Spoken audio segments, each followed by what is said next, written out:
check. This one be in here. Cool. That's the unlisted one.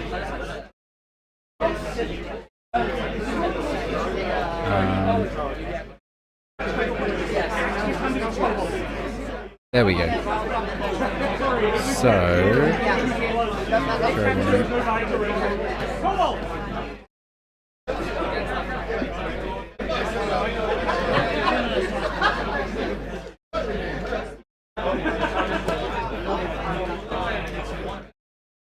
cross post on Discord.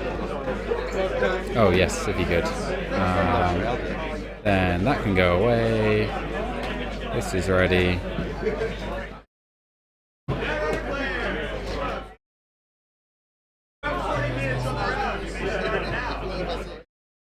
Right, we are kicking off the next round. Should we introduce ourselves first? Yes, can do. Hello everyone, welcome to London Regionals. My name is Nick, also known as Kaku Rainbow. You probably see me post in Slack with not many people replying, but I post there sometimes. And I'm joined by... I'm Dan, or Cable Carnage, commentating here, co-commentating. So, in this matchup here, we have got... now, what is that altar on the left we're seeing? It's Acer. Acer okay. Yeah. Versus Kit. There we go. So, Acer Group versus Kit. Just doing their cuts here. What are we expecting from Kit? There's obviously there's a few more variations with Kit now. Yeah. Most are playing, probably still playing the Spark of Inspiration, Lobosomen, and the Whale. Yeah. I mean, it's quite versatile. You can. There was a sort of variant with Mantle and Hyperbaric. That was quite good because basically that meant like big strength ice just doesn't exist. And because of Mantle, you play Twinning as your kind of like your central pressure. Alternatively, you could also try playing Kit in the... I'm not sure I've seen it, but in theory you could probably play it with the Coalescence Aesop's engine, and that could probably work relatively well. Again, that's more theoretical than something I've seen. But yeah, also interesting shaper. See how they do with the loss of trick shot here. Yeah. So that's gonna be interesting. The players are starting. The corp is Acer Group. Again, I'm interested to see what this Acer plays. There's also like a few variations here. I think so far they're all scoring decks. There was historically there have been some more combo kill decks, but that's what I think. Probably more on the scoring side. There's a question of agenda composition, which can change. Also, the question of what happens with Acer with the loss of Luminal. I think so far they're all so. We have two factions who lost very important cards, and let's see how they do here. Nice. Okay, let me get that over to the side. Pull this in. And hopefully this should have comments on the stream coming through. Let me just make sure I'm on the right stream.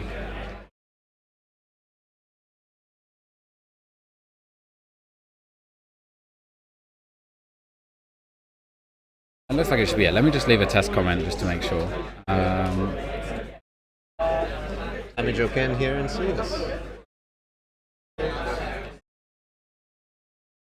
Well, my understanding is that this would tell us. I'm going to try the other screen. Anyway, I'll look at the game because I think that's what...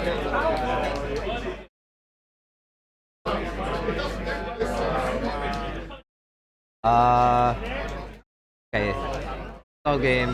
Corp installed a bunch of stuff. Including... Oh, they did a fully operational turn with... Okay, now we have the chat alongside. Yeah. Excellent. Okay. So Corp turn was a fully operational turn. They probably went triple install, resing a wage workers, and then fully operational, which is quite good. The runner did a dirty laundry. I don't recognize the other card in the heap there immediately. So the Corp is on... I think they just drew cards. Oh, and then they scored a Vitruvius, and I think they're down to 1 credit. Oh, right. The runner is on... They did Spark of Inspiration, taking their time.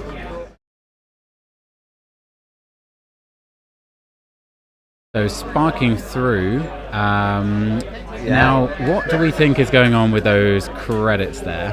I think it's probably 13 credits, which is possible because they did play Dirty Laundry, and those are probably show gambles. The card art I don't recognize, so it could be like gamble, Dirty Laundry. Oh, Orca! After all that, Oof. wow! Yeah, no one wants their Orca too early. I know. Well, yeah.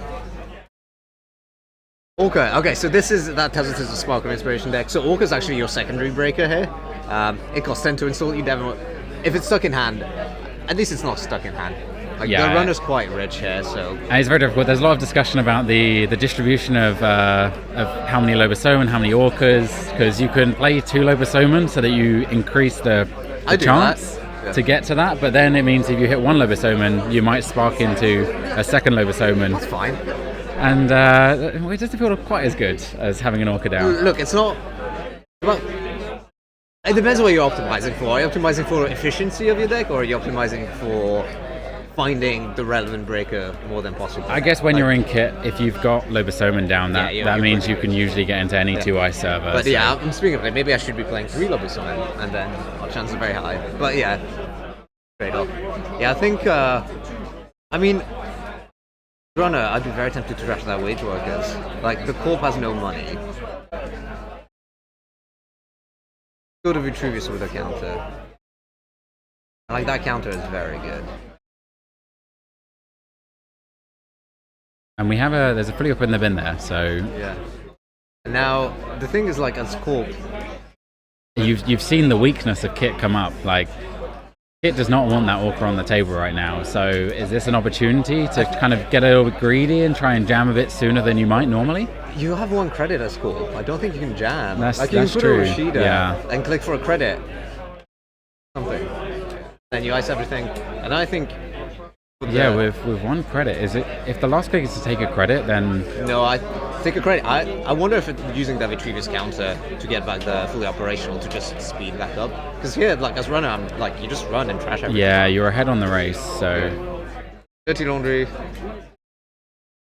Okay, so those are 2. Yes. Yeah, okay. Those are 2. Cool. So that goes away. Takes us up to 16 credits then. Yeah. I would just run that other remote. Like, nothing scares you here. Yeah, I mean, 2 credits. There could be a Tatibola, which would be annoying, but like,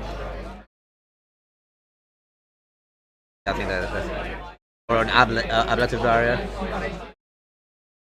Oh, they didn't pay for that ice install. That is correct. Oh yeah, I was thinking because if they get to 2 credits, Tatibola is some income back, which can get you through to res, maybe like a gatekeeper behind it. Yeah. Corp is on no credits, so that better be a Rashida. The real trick here: don't pay for your ice installs, and then you get ahead in the game. Yes, certainly. Yeah, it is indeed. Thanks for pointing out in the chat. Yeah. So here we've got telework coming down. Get some more income. Yeah, telework is interesting. I wonder if the runner's more income constrained or draw constrained. Because ideally, what you want here is to find your Lobosomen. Yeah. So the credit, How do we decrement the course credit total? Yeah. That's the agenda. Yeah. There we go. There we go. If you want to know, it's hold option, and then these are credit up, credit down, agenda up, agenda down. Okay. Because you are a lot better at paying attention to that than I am. Let's bring up that fully operational. Yeah, fully operational, which we saw in our hype. Very strong play. So why do you play Ace, to be honest? Yeah. Okay, so runner Diesel, again, digging for cards. Again, probably looking for another spark of inspiration. Yeah, it's like you've got your Orca down, but your Orca is... I guess, like...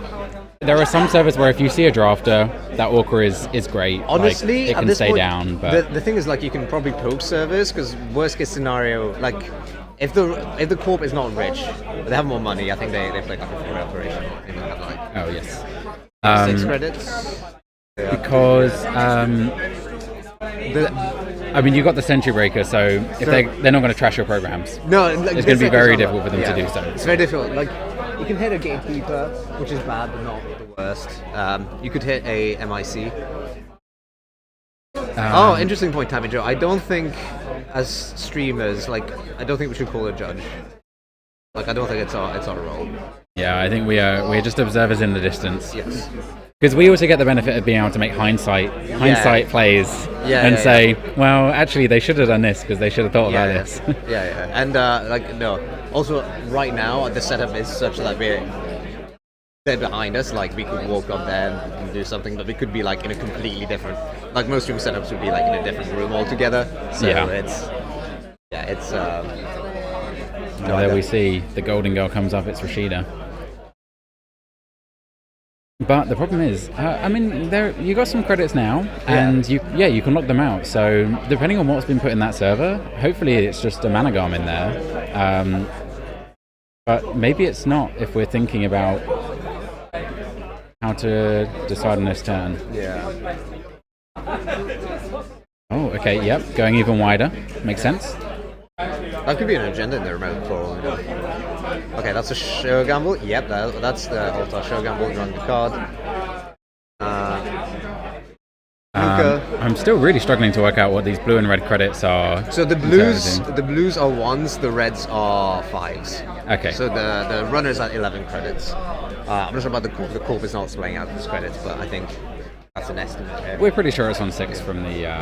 From the play, like 6 or 5. What's the? That's a Nico campaign, right? Yeah, Nico campaign. Again, the run not finding the lobby summon, and they're rich enough to just hard install it. To be honest, at this point, they have enough income coming, so there's no. And that is Debbie? I think that is a Debbie. It looks like it, yeah. Oh, Debbie! Put Debbie up. This is a fun card in kit. I mean, it was more fun with Trickshot, but everything was more fun with Trickshot. Alright, Debbie, so this is like a long-term econ game, because the kit deck plays like a whole bunch of run events, which means like there's a good chance you trigger Debbie quite a lot. It's just like extra value on top of the Anacam. Yeah. And Debbie is a whenever card. Whenever cards are often good. Yeah. Debbie's fine. It's you actually have multiple options for these like long-term econ cards in kit, but this is one of them that's actually like. And Debbie is like a newish card that I think is like not immediately like, is this even good? And it's fine. It's definitely difficult to evaluate. Yeah. It's like you really need a deck that plays like a sufficient high concentration of run events, and is actually capable of running frequently enough.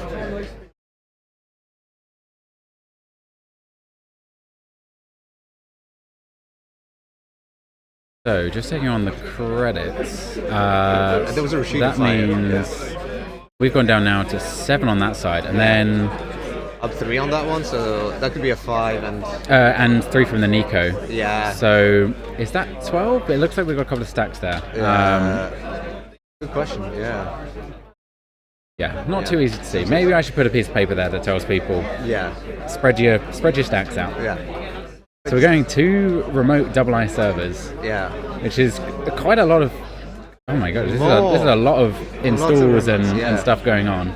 This is and then I lost in R&D territory. No, I'm joking. Okay, but this is right. Okay, so I have a Diesel digging some more. 1, 2. Yeah.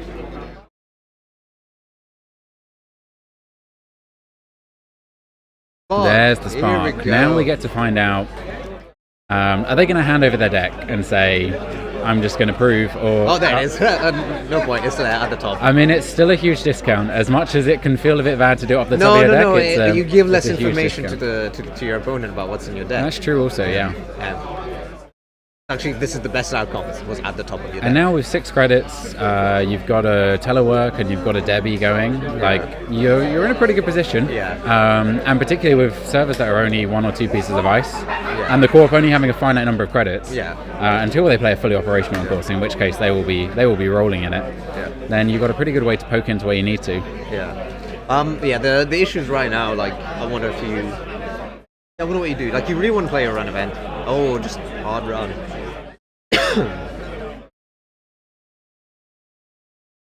Oof, big lad. Yeah, that's going to be a tough one. That's Bran there. Yeah. So how much is Bran against Lobosoman? Let's bring Lobosoman up so we can so Bran is strength 6 read all the numbers more easily. With 3 subroutines. So Lobosoman, you need to boost twice. Goes from 2 to 6. Yeah. So that's 2 credits, and then you have 3. It's 5 credits. So I think they broke everything, which, yeah. I mean, it's also because you're treating it as a code gate. Yeah. Because the first one you encountered, so it's not costing you any charges or anything. Yeah. So. Yeah. They have 5 credits left? I don't know. Oh no, I think they just. I don't know what they did. I'm not sure what they did. I think they let it fire or like just broke one subroutine.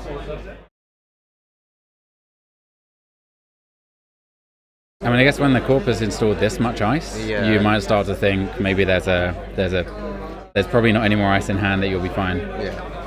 So it looks like we're scoring out there. Oh, that's an off-world. That's pretty good for the corp. Using the wage workers to get the extra click there. Yeah. Going down, I'm going to say that's probably 10. Yeah. We're just going to go with that. Yeah. And then on the other side, so we've just taken 2. So now we're up to 7. Yeah. We get 3 from the telework. Yeah.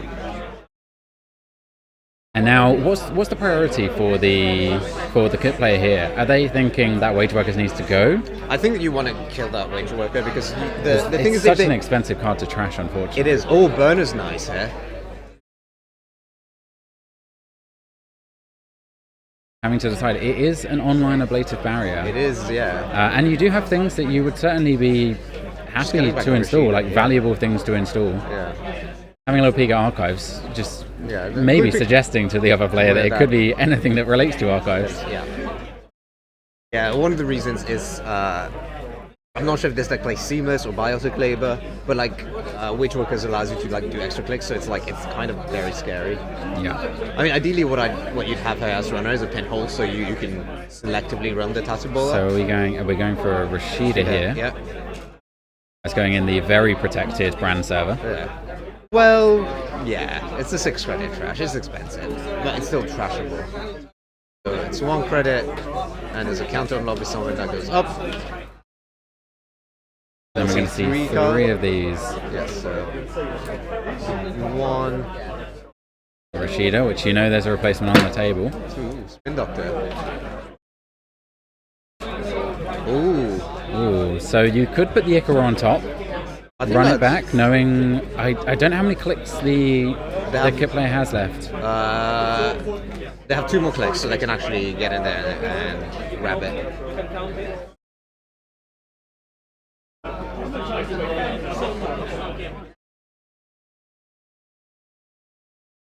Doing some thinking here. Yeah, I would put the Ikawa on top here.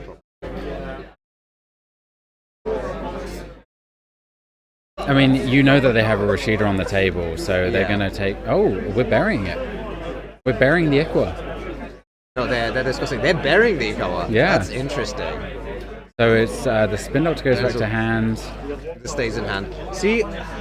Although the thing is, the Spin Doctor, when that fires, it's just going to shuffle the deck. So depending on what your plan is with burying that Ikwa, I guess the real worry is right now they might just have to score a single 5-3, which I've heard earlier today about some pretty cheeky ways to spawn out fast advance in ASA. So it's nice to know that one's gone, especially while you need more than just that agenda to win. So I'm assuming that's because there's maybe 2. There's probably 1 click left. There's and that's 2 clicks left. 2 clicks. So they could have gone. They could have stolen the Ikawa, I think. Assuming that the ice on R&D didn't cost 6, which maybe you'd expect a nastier piece of ice against the Shaper here. Yeah, what was good with the burners, you saw that the hand doesn't have like massive accelerants, so it doesn't like. So it suggests that the 5-3 is kind of safe. Like if there's an Ikawa on like the server behind the Tatabola, but. Yeah. Honestly, I think you have to go against that Rashida, where it's so expensive to go get that Rashida though, and you've already used your Kodiak trigger. Although I guess that doesn't matter. It just costs the same on low 7, doesn't it? Yeah. Pinhole. Oh, that's even better. Yes. Pinhole into archives, which has been left nice and open. Yeah.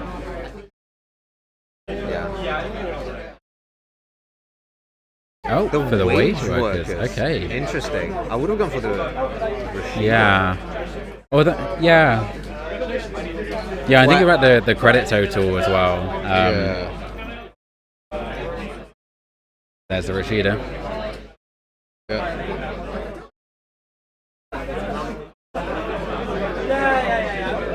I think. Okay. Yeah. Okay, so this is well, it's not fine. Like you let the Corp have a Rashida. I think they were potentially scared of like another score, like if a Vitruvius score is huge.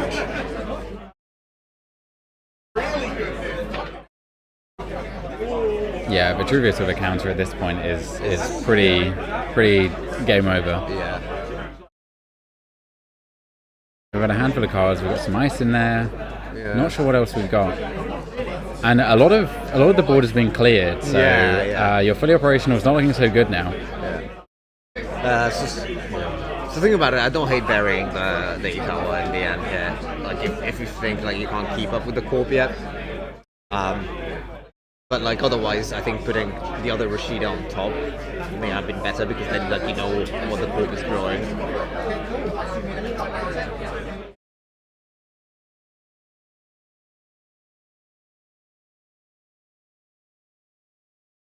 It doesn't look like we have another gender in hand there. No. So there is a Rashida in hand still, or no, it got shuffled to the. Yes. Sorry, not shuffled. It got bottomed, yeah. 20 minutes left on this round. Okay. Even more ice on that server now. I mean, how fast can Kit bounce back to get the resources to get into that server? We've got maybe 1 credit on Debbie, So there's two coming there's from 2 credits on Debbie. daily casts. There's 2 on cast coming. There's a credit on telework as well. Like Yeah. it's surprisingly good. And if there's that place overclock as well, that's also really nice. Oh yeah, particularly because it's a run event as well, so more likely to see it in there. Overclock. It's not as good as Trick Shop. It's still a very good card. It's Now, what is that? What is that card? That is. I have no idea what another burner. I can't read Is that a DJ Fenris? It is a DJ Fenris. Okay. I think they're going for Steve, but I think it might this be is a pre-printed Steve DJ Fenris. yeah. Also, I'm not sure if they did the Steve trigger or something. They might also go for Sable, but probably Steve. Yeah, are we expecting deep dive on this kit list, or is that an unlikely thing to find? It's possible. It's I know it is a Steve deck. So normally the thing is the trigger order is wrong here, but it's very easy to. This is a very easy issue to make. So and Steving it's for sure gamble, 1 behind, 1 in front. Yeah. That does put us down to we're on 3 credits though. Yeah. That's okay. You can probably. Oh no, you already took the. Yeah, already teleworked, so it's going to have to be kind of doing stuff until the next time. We have a compile in hand. Yeah. Which is not going to be used this much. Yeah. So it's just fodder now. Oh, and there we go. There's a creative permission. yeah. Up to 7 credits there. Yeah. So now for the Corp. I feel like they're in a. It's weird. It feels like they're in a strong position, but they have to make sure they push and can protect here, which is becoming increasingly difficult. Yeah. With a Loba 7 with 4 counters, like there's no server they can't get into right now. Yeah, basically, like if the runner has the credits. Yeah. Oof. There is a big fully operational. Taking 2 cards. We're finding an Ikor in there. Yeah, I think that's Corp. I think probably taking credits for the rest. Yeah, I think the Corp, the line here is MIC, Managon, Ikawa type plays. Yeah. Which, is really, like, as a runner, is like very difficult to fight here. Yeah, they went for DJ Steve, as we saw that. This is where having Trick Shot would be amazing.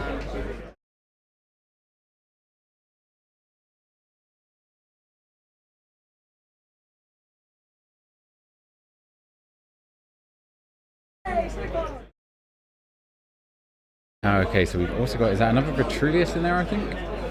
In the hand. Yes, I think. Because now you have the options of, like, you can install advanced of Vitruvius. Yeah. Just to, like, pure bait it, but I guess they're expecting you to know advance most cards, so Yeah, it depends. Like, I don't know what is in this Acer list, so that's the thing. Yeah. Like, you could try. The thing is it a bait? Yeah, you still double advance. The runner knows it's an agenda. The runner goes, oh great, I play show gamble, hopefully draw like an overclock or something like that. with even more ice on that server. I mean, Yeah. 4 pieces of ice, if they can afford to res it all, which they certainly have a good amount of money for. I mean, That's a 3-cost yeah. install. It is a line for Corp to just make this a perfect server, and again, this is the question of what is this kit doing to pressure centrals?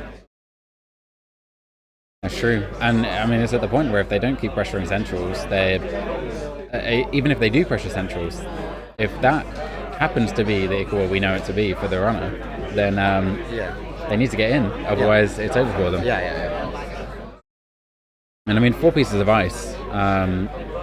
Obviously, depending on what those ice are, but it's I mean, they have certainly 9 a credits now. threatening server to be looking at That's the against. show gamble. So interesting. I wonder if it would have been better to take a Dirty Laundry this turn as the runner instead. Sorry, the previous Steve. I think they played 2 Dirty Laundries. Taking Yeah. back a Dirty Laundry, because then you can Dirty Laundry HQ, and because of get back more cards or like just more gas, and then your Dirty Laundry actually, well, it still costs you 1 to run HQ, but then Depends how many. I don't know if they had 2 Dirty Laundries. Had they no, played I 2? think it was only 1. That's probably why. And this is when you do a Debbie run, I think. Yeah, So I think we've got, is it 2 or 3 counters on there? a 3, I think. I think it should be 3 because they went. There was also the option to telework first to give yourself a little bit more. But Gamble's better because it cycles your deck and then Yes, it gives yeah, you that's more true. money. And then, like you need to like count, like really be mindful of how many clicks you have left. Like Yeah. if they're board controls or MICs or and also if that's a managam at the end, yeah, then Managam at the end would be bad. I think it's actually just a Jost. It's still a very annoying Tranquility home grid.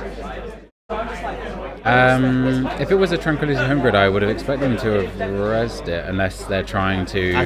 It's threaten? it's potentially better as a bait here if you're rich, if you don't need more value as a core, like as a like. Okay, so that's going to be 2 credits to break with. I mean, here it's cheaper with Orca. And that charges Lobby Summon, which is nice.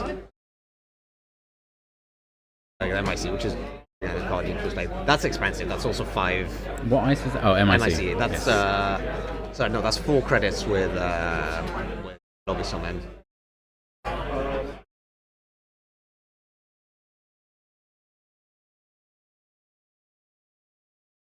MIC standing for Military Industrial Complex.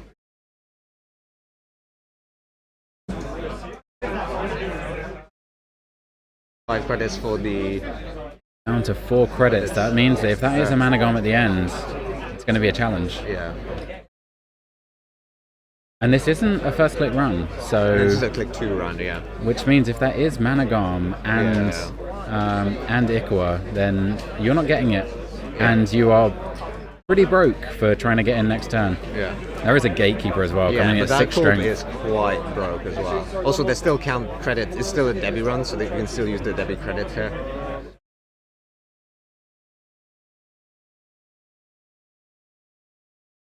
It's difficult to know how many corp credits we're left on. Yeah. Okay, so you break everything. Down to 1 credit, 1 real credit, but some Debbie credits. Yeah.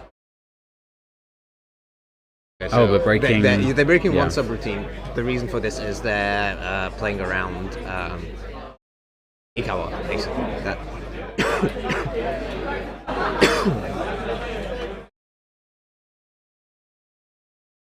I think they're shuffling back the victory. But the thing is, if it's their 2nd click run, if they have to lose 2 clicks to managam, Oh, if it's Managam, they're Yeah. kind of out. But I think it's worthwhile making the corp res everything and show everything. there It is a the managam.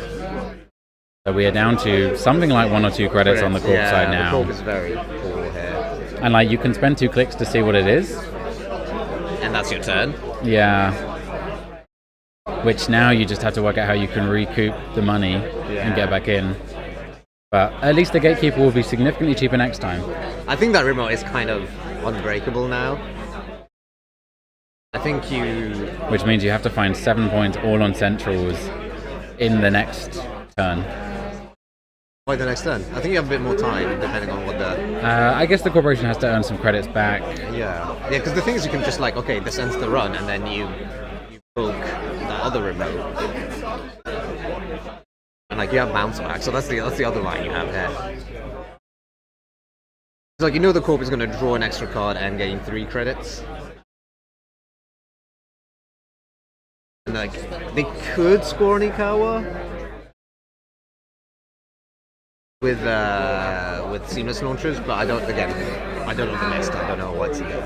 The seamless launcher is definitely an option.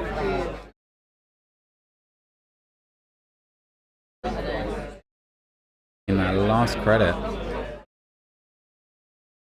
Think about it. Oh, using... They're running HQ. HQ, okay. Yeah. Normally you trigger Steve first. There is a Mavaris. That Does that mean in this case? Yeah. But yes, it looks like they missed their Steve trigger. Normally, like, strictly speaking, you want to do this before. Yeah, because but you know, Netrunner is a friendly card game, so yeah, sure. Usually people are going to be like, look, we know you're just going to get money, because mostly that's what people are doing with Steve.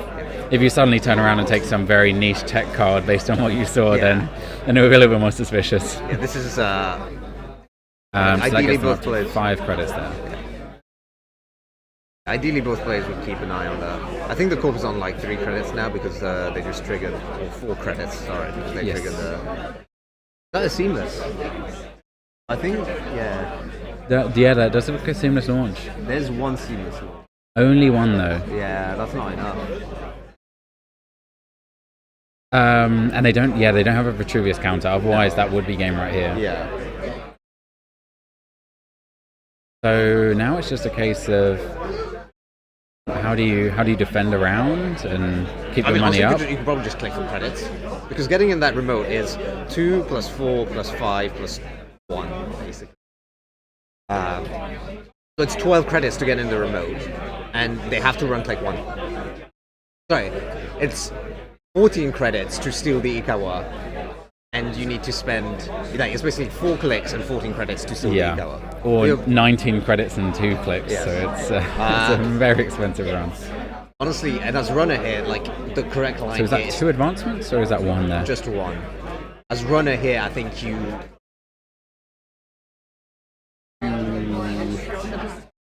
need to run HQ and get burner back. I'm going to assume that that's 2 clicks for credits alongside that. Yeah, probably.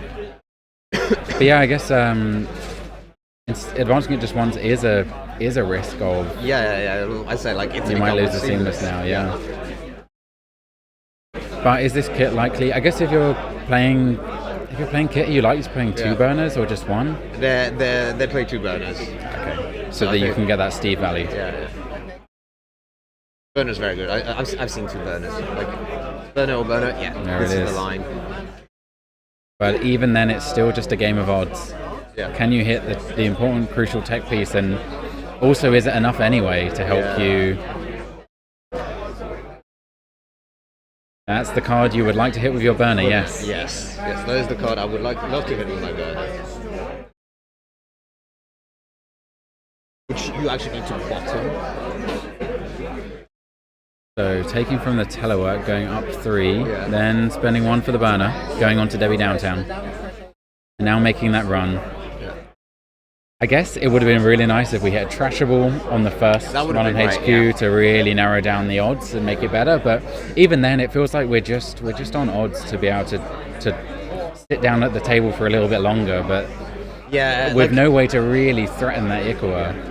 Ideally, here what you do is you put the. I wonder if running R&D here would have been better, because then that tells you where you need to put the card. Because if there's a seamless launch on top, are we going to find it? That is a seamless. That goes straight to the bottom, snap to the bottom, the mana gone and a seamless. Makes a lot of sense there. You need to put both to the bottom, and you need to here. I think you need to run R&D as well. But knowing that at any point the corp can just shuffle that R&D. give themselves the chance of getting that card to the top, which might be worth it, but it feels like the Corp has a strong position that. Oh yeah, the Corp is in a much stronger position. Yeah. The run. They're just making sure they don't slip up on the way to winning the game. Yeah, really. Exactly. Yeah, which is why I'm asking, what is your central pressure here as a runner? Because you really need to be able to get the accesses here, because that's the only way you win the game. But it does feel like it's just unfortunately too late, and Aster has had a very fortunate ordering of their agendas coming up as well. Yeah, and this is the Spin Doctor. Honestly, you could probably just say Wage Workers coming down. 2 Wage Workers. Okay. You could also just do it to shuffle the deck and not shuffle back the cards. Yeah. And that probably just increases your chance of seamlesses. Because basically, what you care about the Corp now is drawing the seamless. Is it definitely worded that way? Sorry? Is it definitely worded that way that you can? I know you can fail to find with. Yeah, I'm pretty sure. Let's have a look. Shuffle up to 2 cards from. Yeah, I paid the cost. I shuffle R&D. Yeah, maybe. I feel like there's What's up to doing that? But you're not shuffling anything into R&D. It doesn't say shuffle. It doesn't say add 2 cards into R&D and then shuffle it. You shuffle it. I read as I shuffle R&D.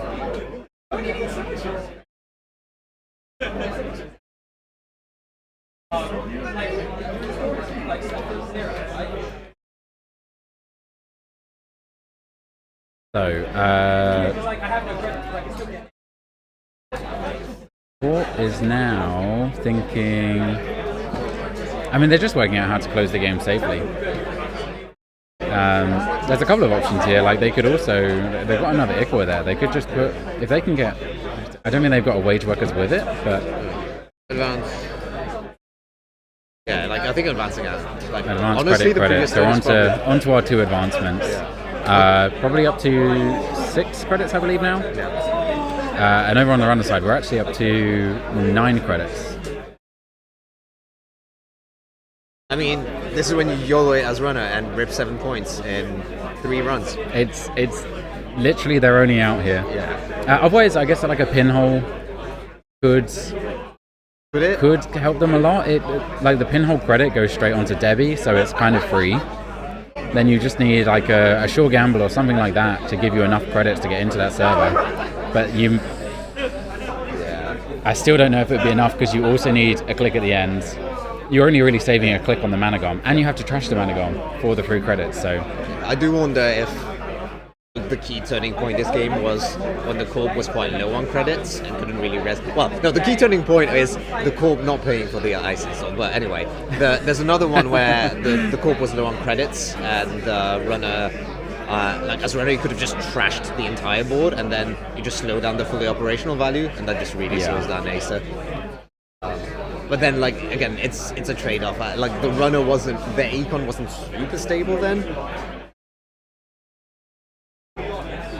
I mean, yeah, I don't think you can. That remote is super safe.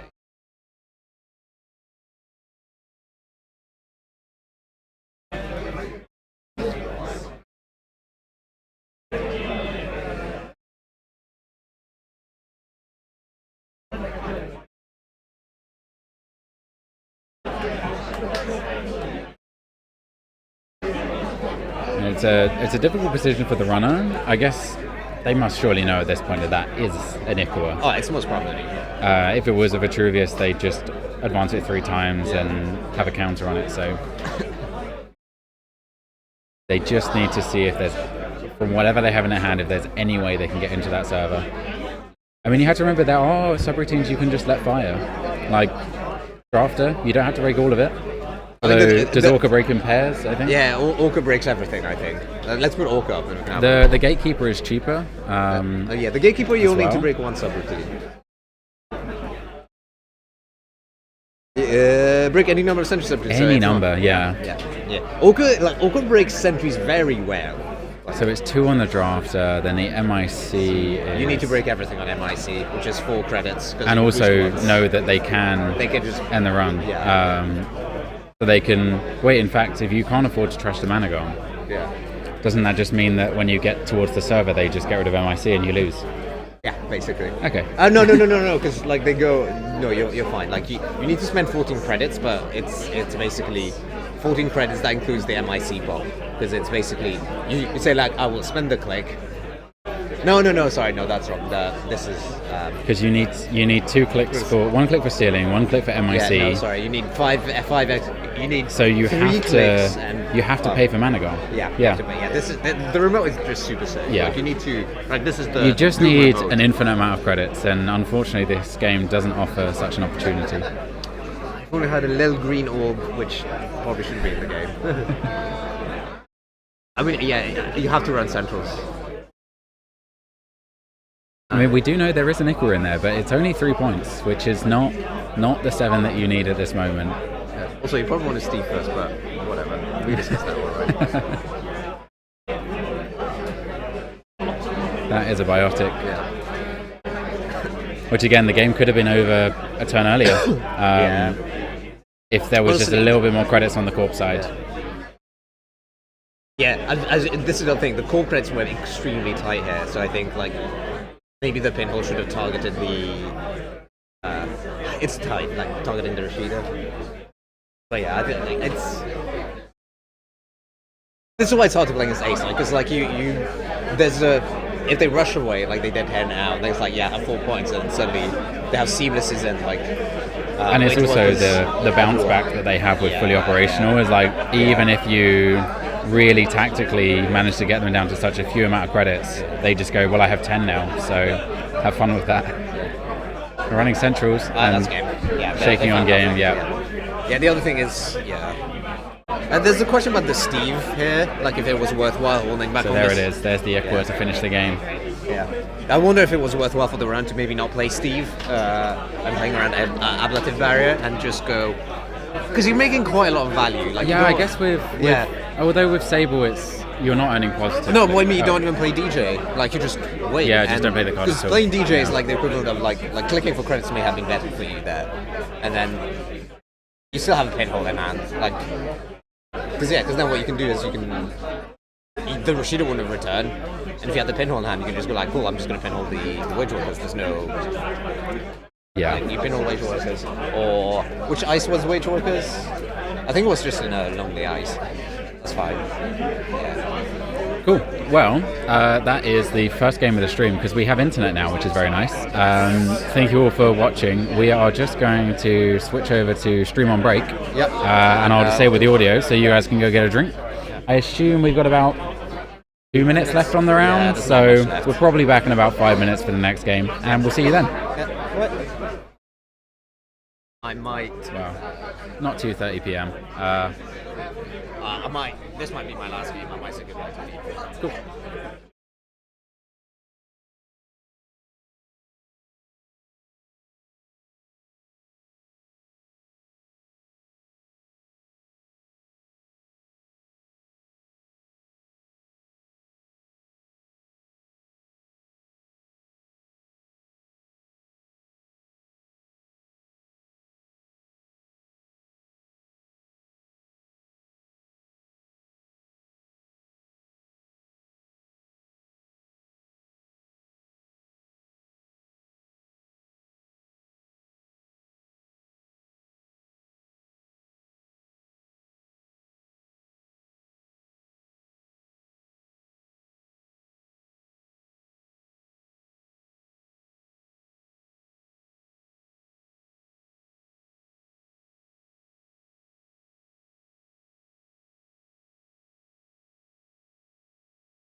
Welcome back, everyone. We are back for round 6 of 7. Let me just get that updated at the top here.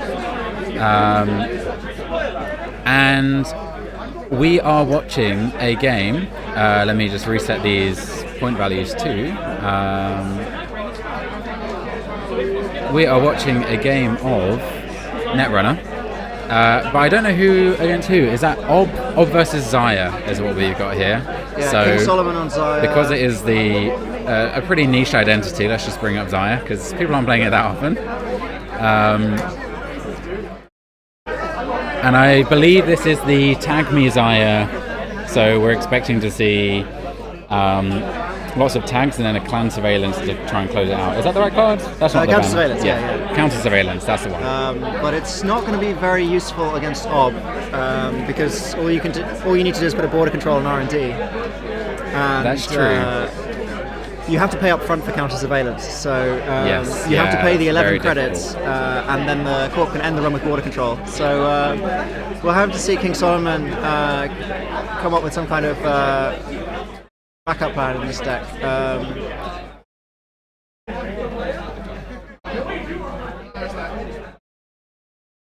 Nick, do you know which kind of Ob we're looking at here? I've seen this deck from Swifty, and there was once 4 ice on a single server. So I have a feeling they may have taken inspiration from my Ob from UK Nats a couple of years ago, and it might be some kind of program trashing Ob. Probably not, but there's that possibility. Yeah, I feel like the kind of Ob that's really popular right now is the Eminent Domain Archer asset scoring Ob. So we'll see if we get an early push. Yeah, there we go. So that card in the remote, it could be a Rashida, or it could be that Eminent Domain that's going to... Both of those are awful to let fire. It's definitely on Eminent Domain, so we will get to see that play out here. So is that a Swift straight down? Yeah, the Zaya's on Swift.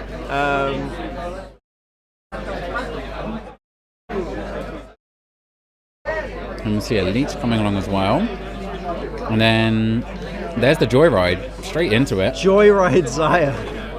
5 cards coming in. Let's make sure these credit totals are updated. So we've gone down to 0 credits here. And also earning a whole credit, I imagine, from that wonderful access. There we go. Yeah, so it'll be interesting to see if King Solomon's drawn into any money that he can play from 1 credit, or if he's going to have to discard some of these cards. Definitely. I mean, and unfortunately, like, you're not going to get into that HQ with a doof at this point. So no, he might be thinking about challenging the remote, forcing the Ob to res the ice so that they can't score an Eminent Domain behind it. Yeah, particularly, what would we expect here? Maybe like a Sandstone. Are there many 2-cost ice that a Corp would play? So they're on, usually Ice will wrap around as okay, it's a Rashida, so... And we discarded an inside job there. Yeah, it's interesting. The Zaya did have the option to try and contest the remote, but choosing not to.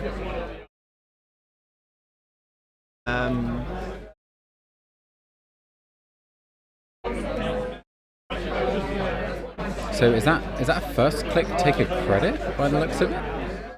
Because we've gone up to 9 here.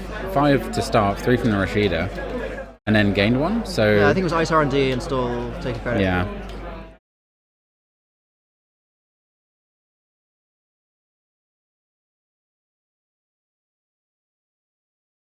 Running HQ. Oh, Afshar could be a real blowout here. Certainly. And Winchester could also be pretty annoying, but that's a Sandstone right there. That's kind of as well as this can go for the Zaya. But I'm curious, yeah. I guess they're trying to find out where the holes are. There is a Descent. Again, keeping the Corp down on their credits, but I mean, if that's just another retreat in the server, then they're pretty happy to go low on credits and then bounce back up. Now, how many credits is that up to 5 now, by the looks of it? What is that card in that server? That is the mining company one. Yeah. I've forgotten the name of it. Regolith, that's it. Yeah, so Regolith installed on the Tranquility home grid. Ah, yes. Yeah, a lot of these decks, are they playing just one Tranquility home grid with the knowledge that they can just pull it when they need to so comfortably? The idea is that, you're going to sell your Maryland campaign or your two-cost ice. Yeah. Yeah, so you could sell your Descent to get 1/2.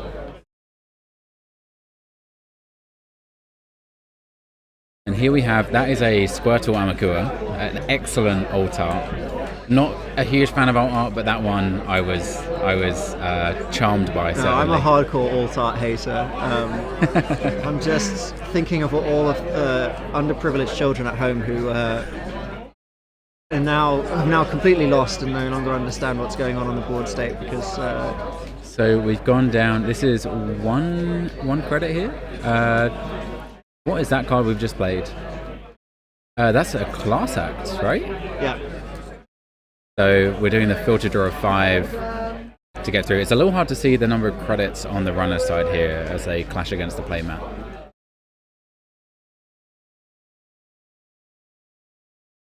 Yeah, 1 credit for the runner. We have a corporation installing an upgrade to take 2 credits, getting them to 6, and then icing it up, paying 1 for the install, and then cashing out more from the Regolith. Looking very healthy on that side now.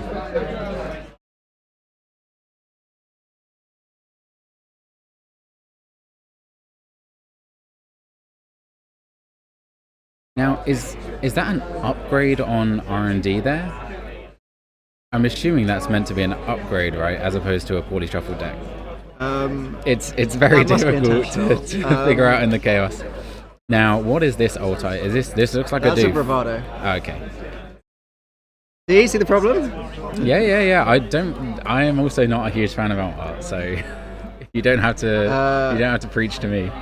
If I was the Corp, I would be getting a bit worried about boomerang diversion here. With that sandstone sitting on HQ. And I think that's definitely what we're going to see.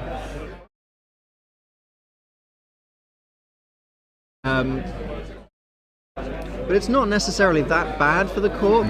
This is a really instructive... Looks like we've got 4 credits there. If you lose 5 credits and the runner only nets 2 credits and they had to spend 3 clicks and 2 cards to do this, then as long as you as the Corp still have enough money to do things afterwards. Yeah. Although there's only so much you can... I mean, also you have the Regolith sitting on the table. Yeah, so we're going to click the Regolith twice and... So wait, did the doof? Yeah, the doof went off. Okay. Because it looks like the Corp has not lost those credits. I think we did lose the credits and then we took 6 off the Regolith.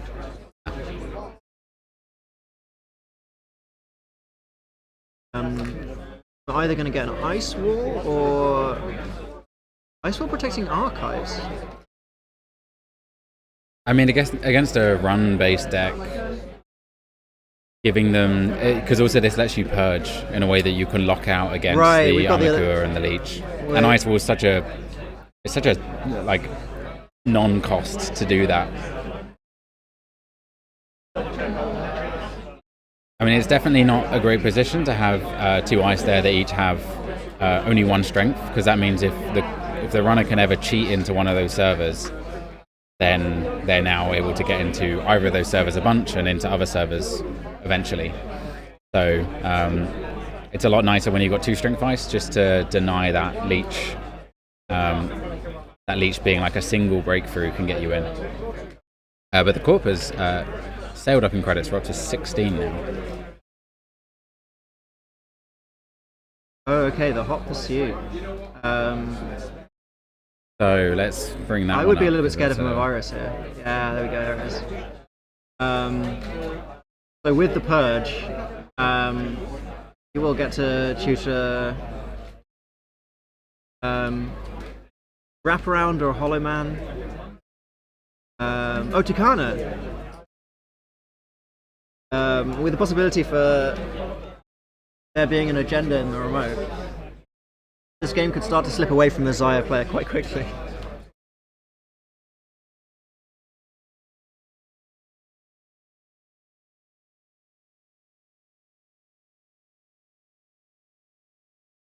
I mean, and Tucano, I mean, if that is an agenda in there and they're able to score it, that becomes a pretty awful server, especially if that happens to be an eminent domain.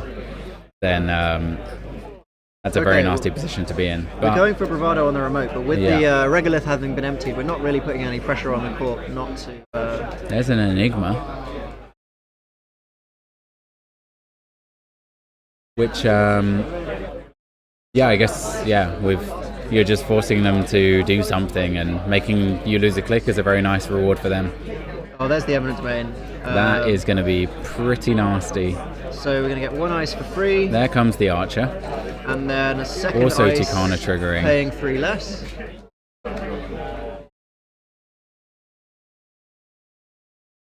That's an Afshar on HQ. That's pretty game changing. As a single 1-3 agenda, this board has suddenly got incredibly expensive to get into the 2 places you want to get into. So what are you thinking about here if you're trying to come up with... You can feel the game's going away from you, trying to figure out what the line is to win? I mean, the situation you have right now as Zaya is, there isn't a border control on R&D. And the corp might be too focused on keeping things out of HQ and getting them into that super remote that you might be able to somehow sneak something out from all of this. But it's definitely a difficult position to be in. Yeah, so we see the Cat's Cradle come down, and I think we might start going for R&D here and just trying to get really lucky. You only need to see, if you can get the STS drone deployment, you only need to see 2 agendas in order to win. So, Katorga Breakout coming down.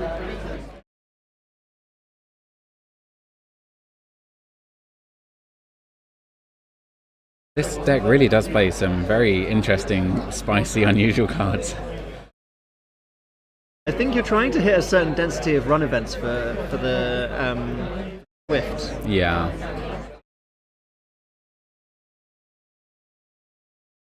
Because I know there are a lot of Zayas that... Oh, there's an Azef. I mean, that's getting you closer to the win that you want. So now, there comes another Joyride. Going down to... Is that a single 5 credit there?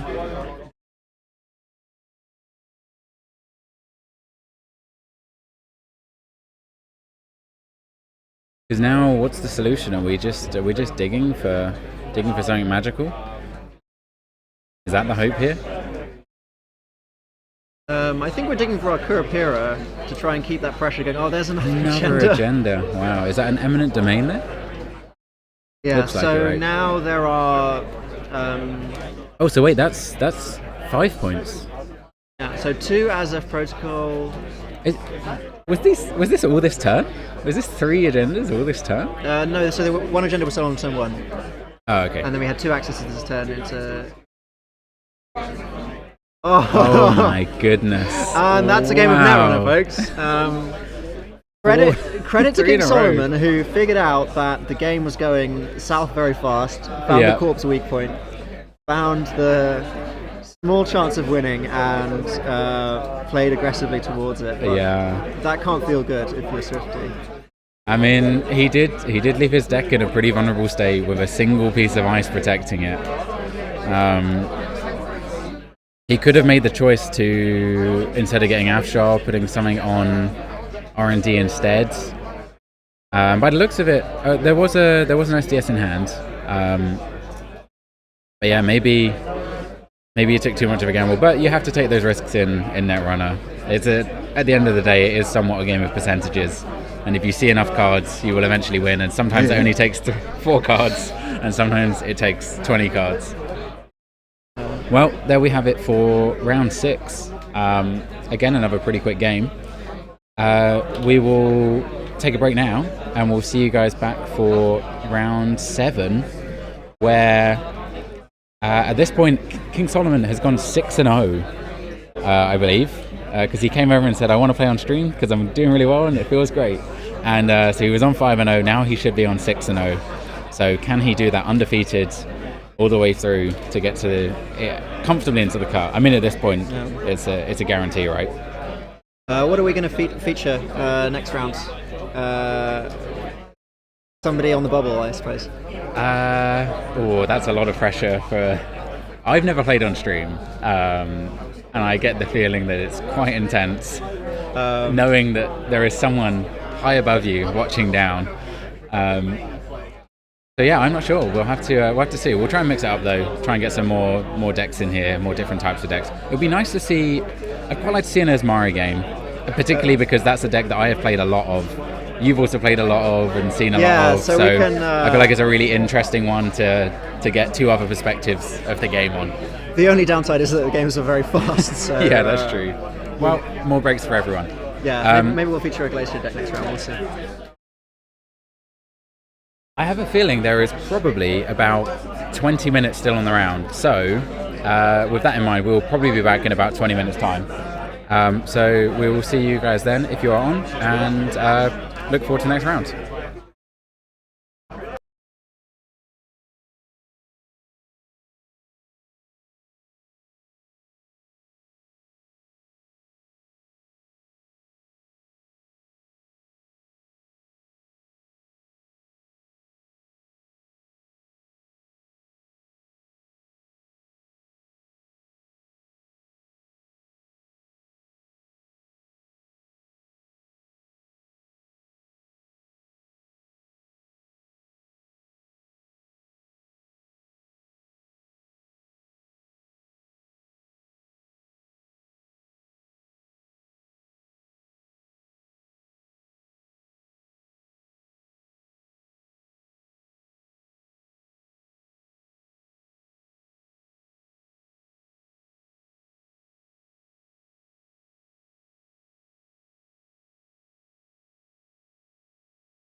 Hello everyone, welcome back. We are now going into round 7 of 7. It is the final of single-sided Swiss today. Just letting them do the announcement for all the players.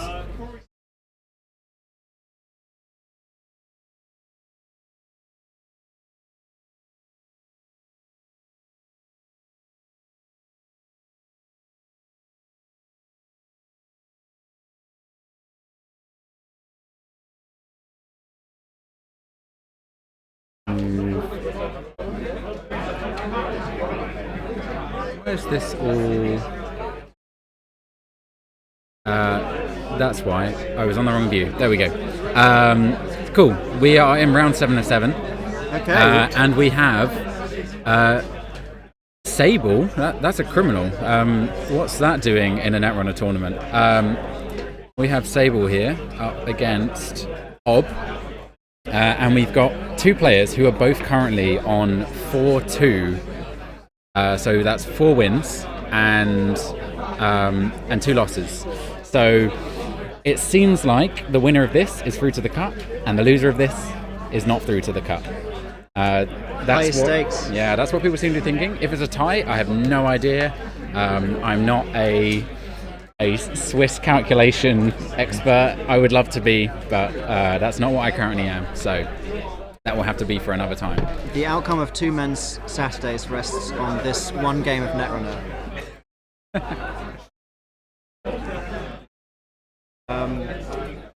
So we have Ob and Sable. Not Yeti, who's playing Sable here, has told us that he's been practicing relentlessly against Ob.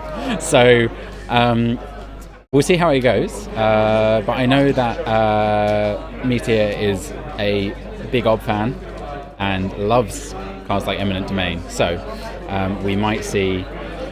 It might just depend down to whether that Eminent Domain comes out early and gets scored, because that could make all the difference in this matchup. Okay, we see Meteor leaving HQ open on turn 1 just to commit to. I would guess that the reason he clicked for a credit is exactly to make sure that this Eminent Domain goes. That he can res the border control and still have enough credits to score out the Eminent Domain behind it. But that will mean that he's in a bit of a hole, because he'll be down to 0 credits and he'll have to recover. Okay, this is a Sable with Masterwork. This is not. Oh, we see Jaitinho in hand. Oh, okay. So, I mean, I guess it's certainly the deck you want to come up against for this. Is that now? What agenda do we think that is? Does that look like a 2-pointer? It's a slash and burn. Oh, right. So straight off the top and gets a slash and burn. That was the mark, I believe. It's a little hard to see. There is an R&D mark. That's a little glass. We're not a flask scoring. There. Okay. So no ice on centrals. So this Jaitinho could easily be scored here. First of 3 strikes. Here comes down a Carpe Diem to earn some money, get paid while trying to score that Jaitinho. That's up to 7 credits now. Sorry, I've added the agenda points to the wrong side. There we go. And we're on 4 credits on that side. So that's also a poison bar. Wow, this is oh my goodness. This is the sort of weakness of Jaitinho decks, where you'll get these like early snipes and they don't actually mean anything necessarily. You like your whole strategy is Jaitinho, and then you just happen to find agendas before you get to score the last one. And you don't get to tell everyone that you won with the knives.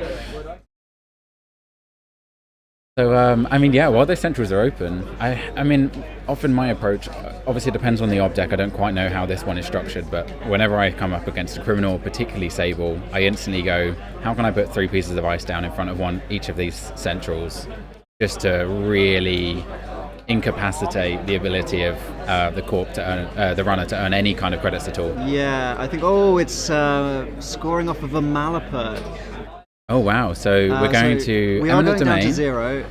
We're going to score the Eminent Domain. I imagine we're going to get Archer here on R&D. Of course, and then we also get to take a card to hand, which are we just going to take a Rashida here? Now what is that That's card? an extract. Extract to hand, but we will have to click for 3 credits next turn in order to use it. Yeah, so it's going to take us some And time. the Archer on HQ makes me think that perhaps, if I was the runner here, I'd be thinking, oh, there must be some agendas in HQ because otherwise you'd be tempted to put on R&D. Yeah, and the difficult thing is the runner, if you leave that certain central open, even if the only value they're getting is looking at one card, they'll take it because they get a free click. So especially when you've got a deck full of cards that are all run-based events, like just choose the server that it's telling you to go to and take advantage of it. So now we've got Masterwork and Q Loop down. These are, I guess, because we're playing Knives, we're playing Jatinho, so that would make sense to have those there.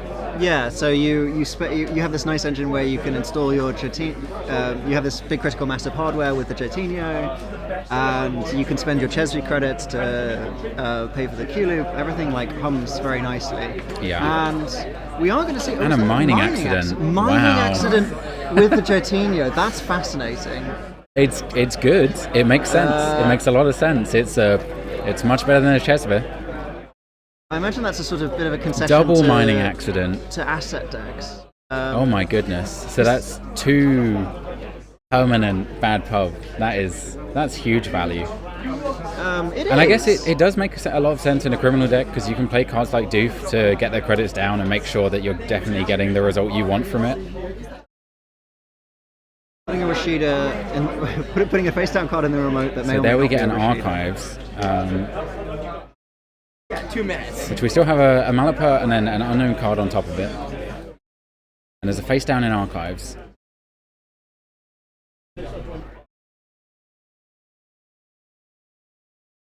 That's another Carpe Diem. Just a really like seamless engine here. Like, and the comfortability of Not Yeti with just kind of knowing just everything they should be doing each turn. Like it feels like a deck that they're very familiar with and playing a lot of. I'm just getting so much value out of those Chesney credits, the bad publicity, with the Q loop and the masterwork to install from hand.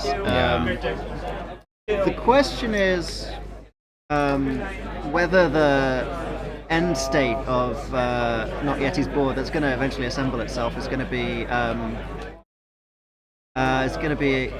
big enough to get 3 Jotinios off before the Ob is able to score out. But the Ob is going to have to start thinking about how to build a remote because it's not going to be easy to both defend centrals from the Jotinio. Potentially there'll be a sneak door beta coming down later, so that Archer on HQ is not necessarily going to defend you from. Yeah, that's true. What have we seen here? It's a card. That's all we know. I think that could have been a Tranquility home grid. And I guess a decision not to trash it. That's a wall to wall. A wall to wall, okay. So didn't have the credits at the time to trash it, but now does. So now we're up to 3 credits, which means we can play the extract. To extract the wall to wall. Which then allows us to go get a 0 cost. What are we looking for? Probably a Rashida here? That's a Svigator Excavator, I believe. And this is where the mining accidents do actually come in handy because It's so cheap to be able to get rid of that card It would be now. very difficult for the runners to trash this otherwise. Because now Svigator is it 3 to trash or 4? Let's just bring that up. Svigator. That's 4 to trash, but half price when you've got those credits. But we've managed to recover from 0 credits all the way up to 9 credits now, which is definitely a healthier position to be in.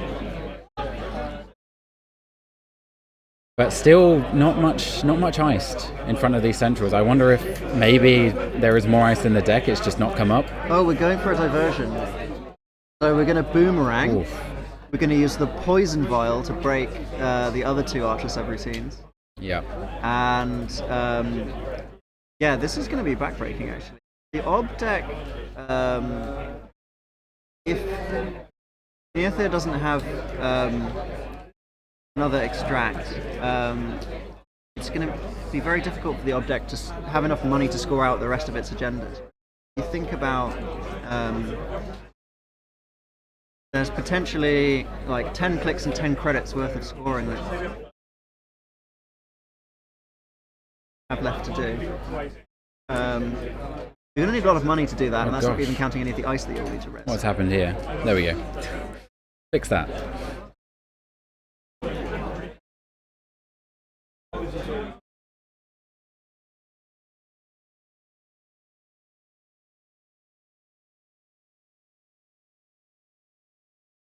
Yeah, a bit of a hole for the odd player, but definitely difficult, especially with that Kurapura now also coming down. Not only are the runs pretty cheap because of the 2 bad pub, but you've also got a Kurapura that's going to let you through through something now and again. Now, what is that we saw? Oh no. Oh, okay. Installed in the remote last turn, which will crash.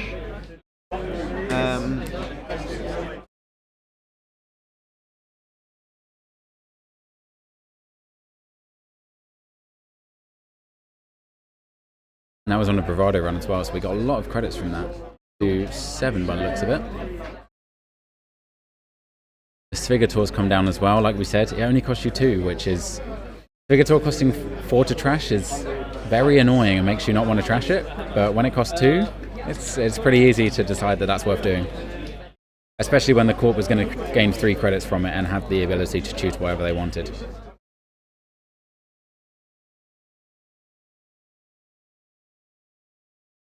Installing in this remote that doesn't cost anything to run. Okay, it doubles. So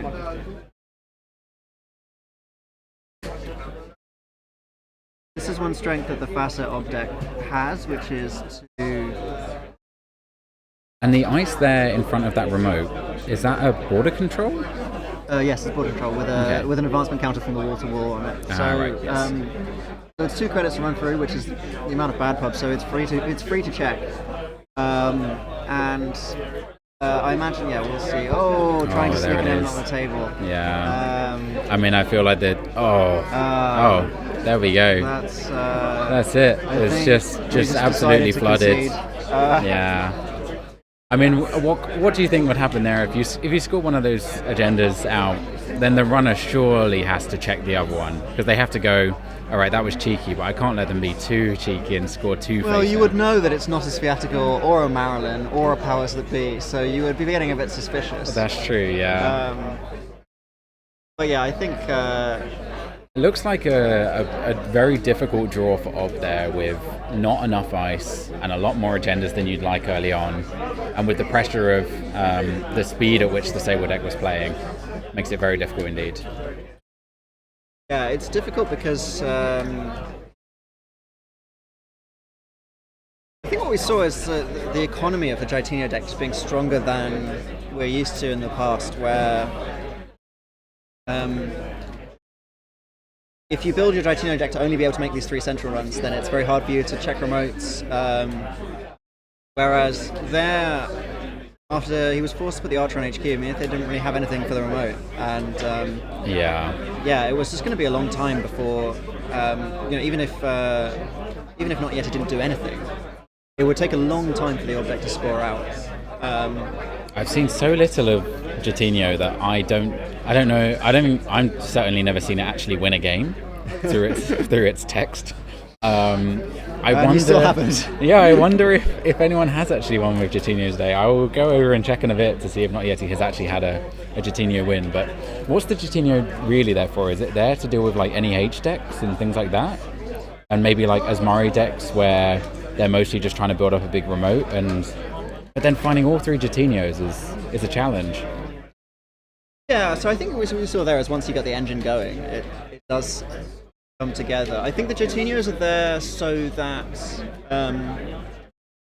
if you're playing against a deck, like a Glacier deck, like something like Ag Infusion, right, where they're going to try and bury the agendas, and you're not going to be able to consistently contest their late game remote.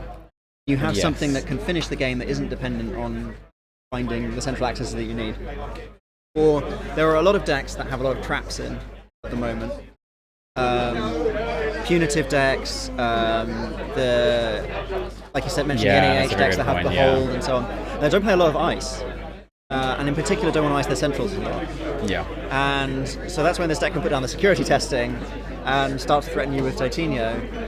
Yeah, And, that's true. Yeah, I'm even thinking of when I was playing a bunch of Asmari, I was always thinking in my mind, I was like, just trust the deck, just trust that R&D has only got a few agendas in it, and trust that they won't be on top, because what are the chances, eh? And you just have to take that risk, because there's no way you can afford to ice up all of those and build a remote that you can really lock them out of for long enough, and build up enough credits at the same time. So yeah, or if you think about a corp that's trying to bury its nose with bacterial programming, yes, to stop people from pushing it on on centrals, or yeah, and it fits together really nicely with the masterwork engine. But also, at the same time, please answer me this question: how many times have you seen a Jatinho deck win with the Jatinho effect? It's happened against me. Okay. Which I was not expecting would ever happen. Yeah. But I mean, and you do have the option to. I never thought I would be saying nice things about Jatinho, because I was really skeptical that he'd be good. But I think one of the things that trying to evaluate cards from new sets teaches you is that you should have very low confidence in any of your predictions, because what you should expect is that something will really surprise you. Yeah. Well, yeah, there's always a few cards and a few combinations that you'd never think of at first, but when you see it all come together, it becomes just bonkers. Like, think of World Tree, for example. For so long, World Tree was like, I don't get it. It doesn't really make sense. Obviously, in Cabernet, it was apparently quite silly. But then past that, for a long time, it was just an untouched card. And then it just started appearing in some Arisana decks, and it got a bit out of hand, right? Yeah, you just get one card like Trick Shot that just like just turns on a card that's covered in dust that most people wouldn't pick up again, but instead they can now go, oh, actually this card's really good.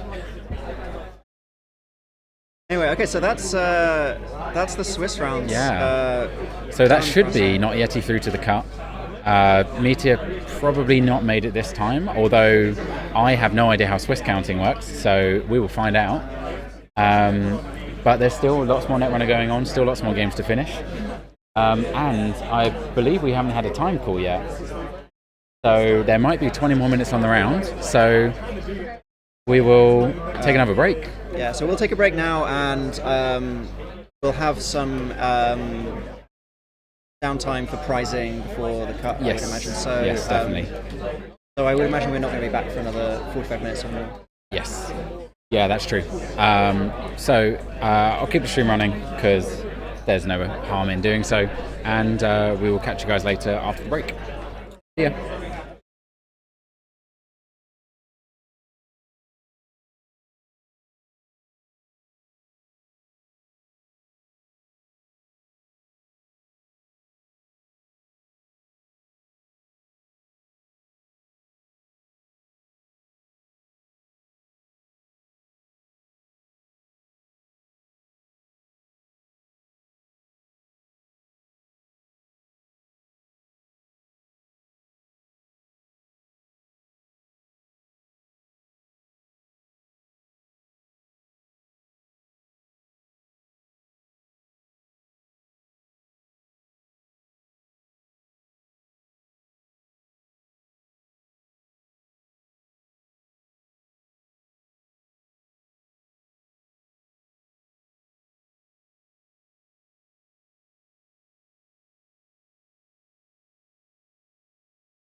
Let me just go adjust there. Hello everyone, welcome back. We are starting the cut now. Let me just adjust these back. And I'll be back in a second while Cobra Bubbles says hello and talks about your experience at the tournament, I guess. Sure. Hello, folks. My name is Cobra Bubbles. You may know me for being the loud person at UK Nationals, or for my roles in NSG and other places. And I've been here playing in this regional today, which has been really, really fun, here in Dark Sphere in London. The first of the UK regional circuit, 44 players, and now we're down to our top 8, and we have Fox, a player from Cambridge, playing lat on the streaming table against XCAM, the infamous Jamison player, who has played Jamison in many tournaments over the past couple of years, and never fails to surprise his opponents with the strange things that Jamison can do. So I want to look forward to here. We're just adjusting the stream setup, pardon the shifting around. We're hoping to be able to commentate this round. There are less people in the room now, so if it gets too quiet and the players can hear us at some point, we might have to shut up. But we're going to try and... we have a judge paying attention to that to make sure that they can't hear our great sage advice. Probably great advice from you, probably awful advice from me. Well, I can confirm that I have died to XCAM's Jamison decks in the past, so I know at least something about that. Well, he's not on Jamison today. Is he not? Now, he's on ESSA as his runner. Yeah. I do not know what that is as a co-op ID. He was talking to me about Jamison earlier. So so has he brought back the Jamison? Because I remember early on when I met him, this was UK Nats 2 years ago. Yeah. He was the Jamison player. Yeah. And that was that. Jamisoning away, and I was fascinated. And actually, before I met him in person, because that was my first in-person tournament where I met a bunch of people, I had met him on Jinteki a lot, and I was always like, there's this really weird guy that keeps playing Jamison. Who is it? And then I was like, oh my gosh, it was you. Yeah. And I was like, yeah, probably me. I play it a lot on there.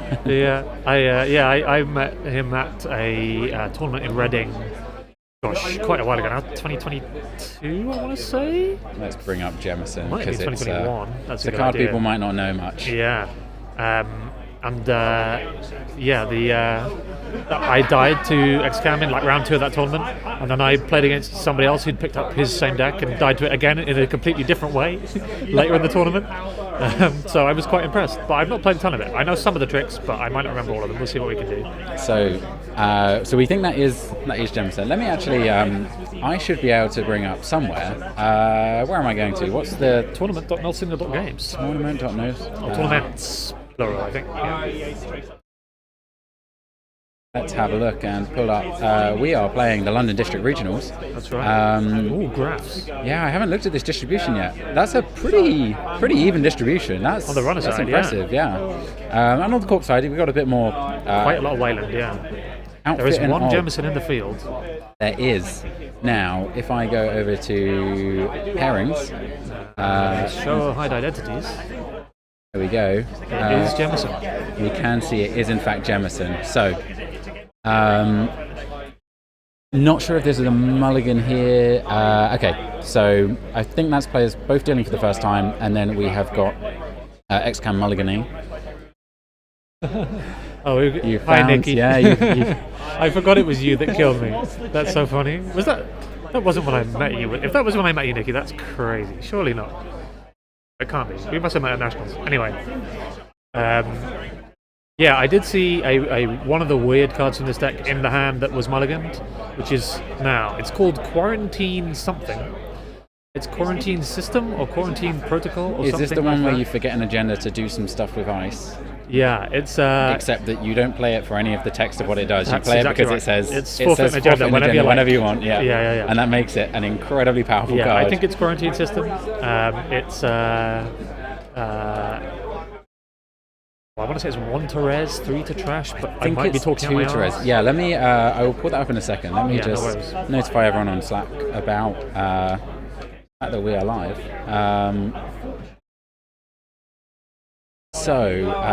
Now I have to... but I can do this. Oh, I could spell forfeit. Yeah, it's a tricky one. Quarantine System, there it is. There we go. Yeah, oh, it is one to res, yeah. Yes. Entry to trash, I'm so good. I wouldn't have guessed it was 4 influence. And though. it has Crazy. text on it, but it's only the first 3 words that matter, which is you can forfeit an agenda whenever you want. Yeah. Which means when, assuming this is a similar Jemison to we saw before, that just means that when the runner ends their go, you can go, would I like some free counters on this? What's the one? Clearinghouse. Would I like some more counters on the clearinghouse so that I can just flip it over and they die? Yeah. And you can just make that happen. Yeah, that's the big fork here, right? It's like, is it clearinghouse? Is it an agenda? Is it Urtica Cipher? Yeah. Which is the other trick that this deck pulls. Makes it very Whichever hard it to is, know whether to they're run. all bad. And so long as the corp has agendas, which we already have, we scored a hostile on turn 1 here, and some way to forfeit them, it can be really hard to know when you're supposed to run things face down. It looks like Lat took a pretty straightforward setup turn here, got the Lat draw end of turn, has a nuke in play and a stone ship, so that will help with not dying, probably, assuming you can predict correctly when to use the stone ship, which is not always easy.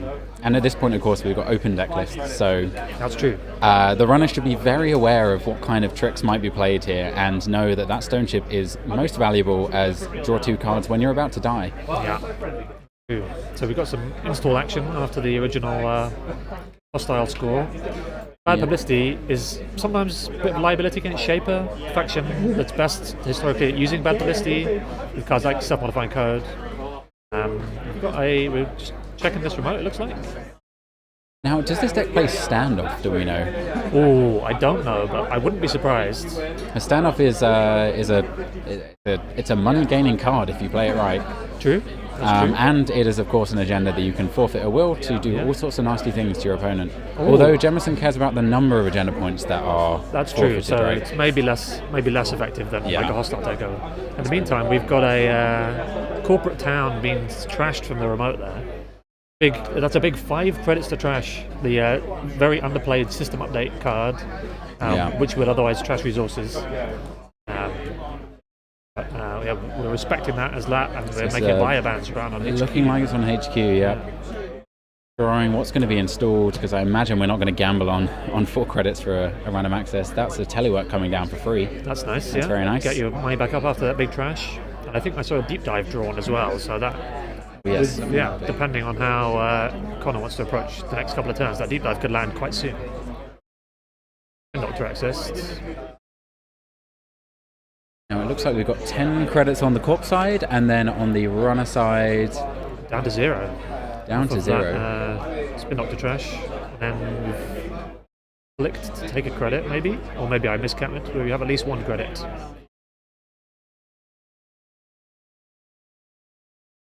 How useful do you think in this matchup that the Lat draw to get to 6 each turn is going to be? Pretty useful. Like, it's an extra counter you need to get on your clearinghouse, for example, right? If you're doing that.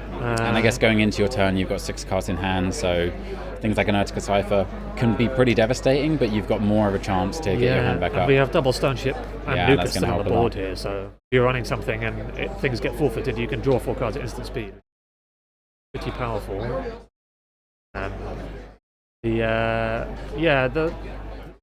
Playing a kill deck against Lat is always an interesting thing, because you sometimes have the option to end your turn on fewer cards to try and tempt them into going low to try and get the Lat draw. Which might make them more vulnerable. I was playing Personal Evolution today, and I did play against Lat once, and the Lat draw was quite effective against me. But partly that's because I was poor and couldn't deploy my cards really to get my hand size down. So if you can keep your money up so that you can keep playing cards, pushing things that are threats, it becomes a bit harder for Lat to consistently get the draw. Oh, we have a Swift here, so this is a Swift Lat. Yeah, looks like probably then on Deep Dive. Yeah, you'd imagine so. Just a safe laundry and archives for the Clicklist 3.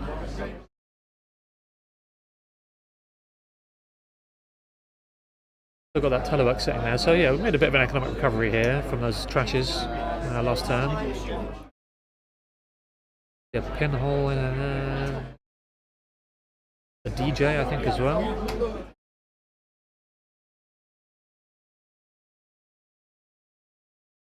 Nice.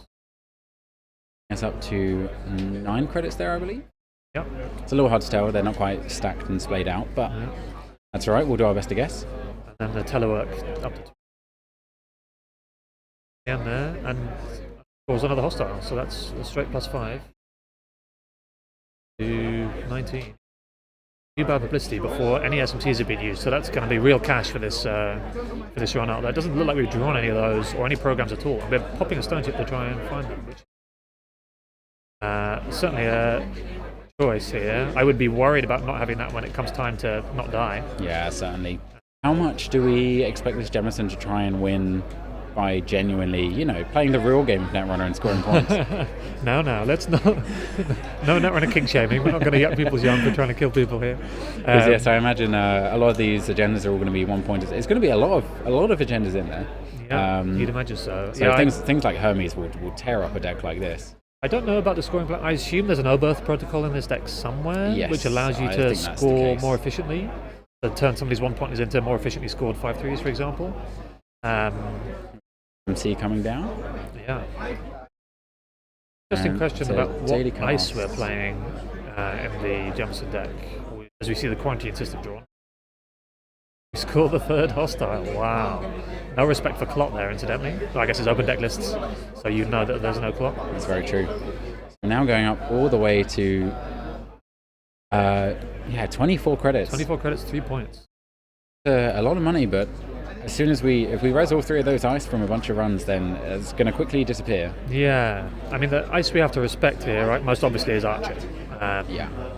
So Certainly. it's the obvious card to play in Jemison. Gives you upside for resing it. Potentially there's also advanceable ice, since Jemison can place advanceable counters on ice. Yep. So It's actually on any card, so you On can any even card, put yeah. your advancements on a Rashida if you feel so inclined. true, yeah. Can you put them on a runner card? I think this was ruled on back in the day, and I can't remember what the rule was. Can you put them on your identity card? I guess you can. It doesn't say an installed card. Maybe the updated text clarifies this. I'm sure it doesn't matter. Putting it on a card in HQ is probably quite a challenge. Yeah, that's true. Yeah, I put them on top of R&D. You have to access these credits or these counters before you can access the cards in R&D. Okay, we're making a run on the HQ here. First run into ice. There We see is an an Aket. So So there is our target for if we're resing an archer, then we can throw some advancements onto it. Yeah, that makes sense. Helps particularly to reinforce a certain server if we need to keep them out. Yeah, but right here, if the runner has Cleaver in their deck, which you usually assume that does, that's a pretty clean break for a credit. Time being. Yeah, although with the caveat that once it's boosted, it becomes significantly more annoying because then you're going to be paying 4 to boost and 1 for only breaking one of the subroutines. Yeah. Yeah, we get the propeller here, which is slightly less favourable. So I guess there's only 1 counter, a couple of credits to break. Not the worst. Your overclock gets you there. I wonder if this lat is on only propeller as the fractors. No, there's a quarantine system in there. Potentially be trashed. An extract. The old non-ob extract. Wow. Just playing that 3-cost beanstalk royalties. 2 deep dives at hand now. I wonder if we're I always going forget for that the you deep don't dive. actually have to trash a card of it, do you? You don't? No. Yeah. I've done that in ob maybe twice ever, and both times it was good. It was like, oh right, I actually need all these cards in play, and I need 3 credits. It doesn't come up very often. I wonder if we're going for the deep dive here. We've still got several clicks left, and on ice, Yeah, well, these, whatever the ice is, it can be rezzed, right? So Are these some almost looks like a choo-choo train, but no, I think those are little mini cars that are oh yeah, those are from the game. What's it called? Oh, it's a great game. I can't remember. It's a little small box card game. It might be Oink Games. Oh, okay. It's a game about. It's like a sort of set making game with numbered cards set around, themed loosely around a circus. Scout and Show. Is that? A Scout? There's a different game that's called just Scout. Maybe it is that game. I don't think that has Maybe a kind of Scout. tokens from my memory. I haven't played it, but I feel like it has some key number tokens. So It's a game that the Cambridge Meta famously love. My good friend Kike, who's also playing this cut, and Joe, Count Zero Joe, who was here earlier. Oh, We've the got an counters answer in are from chat. It's Scout. the game Yeah, Scout. there we go. Well, So I clearly I wouldn't- need to go away and play that game to understand the tokens. It's a really good game. It is Oink. Yes. Games trivia knowledge. I'm winning. So here we're playing an extract. Did we extract anything? I think we just gained 3. I think we just gained 3, which by the is looks of it. interesting when you're already at over 20 credits. That makes me wonder if there's like to like really leverage that credit differential. We didn't go for the deep dive last turn, incidentally, but we are now going for the burn. Yeah, what can you do with a lot of random advancements and... Is this deck going to be on 5/3s? I'm not quite sure. It could be on Red Planet. The 5-cost triple that lets you move all your advancements to a single card. That would be very spicy, but... or maybe we just have 2 Ferrises. Yeah, because I think it's on false leads, so if it can score 2 false leads, then... Ooh, active policing in the hand. That's a nice one. Wow. Of course, because this deck is on false leads, which works very well with Jamison to set up a kill combo. Where if you have a false lead scored, you active policing at threat, you can wipe the runner's whole turn, and put counters on your clearinghouse at the same time. That makes sense. I should have thought of that. I was playing false lead kill stuff today. False lead is such an incredible card for just really changing the experience of the game as soon as one is... Like suddenly, every second click you take in a turn has to really matter, because they could just go, it's actually really convenient right now for me just to end your go. Yeah. It's a lot of power. And obviously when you get 2 of them scored, it becomes a little bit absurd where you can go, oh, it's your turn now. Actually, I was thinking about that. I'm just going to have another go, because I'm a corporation and I can do that. Time Walk is a powerful card. Yeah, I really like False Lead. It's one of a couple of... It's been rare that 3-1s have been like well balanced to be interesting as cards that you want to score. Yeah. False Lead is one of those, I think. Scoring a False Lead doesn't straight up win you the game, but it opens a lot of avenues for win conditions. And it can even help you get to scoring a 5/3 potentially. Right. There is a route that you can use it that way, which is really nice as a... it probably is my favourite 3-1 in the game.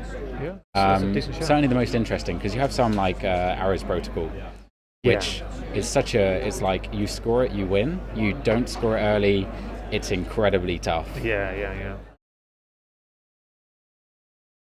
And then you score it late, and it might just not really do anything at all. So yeah.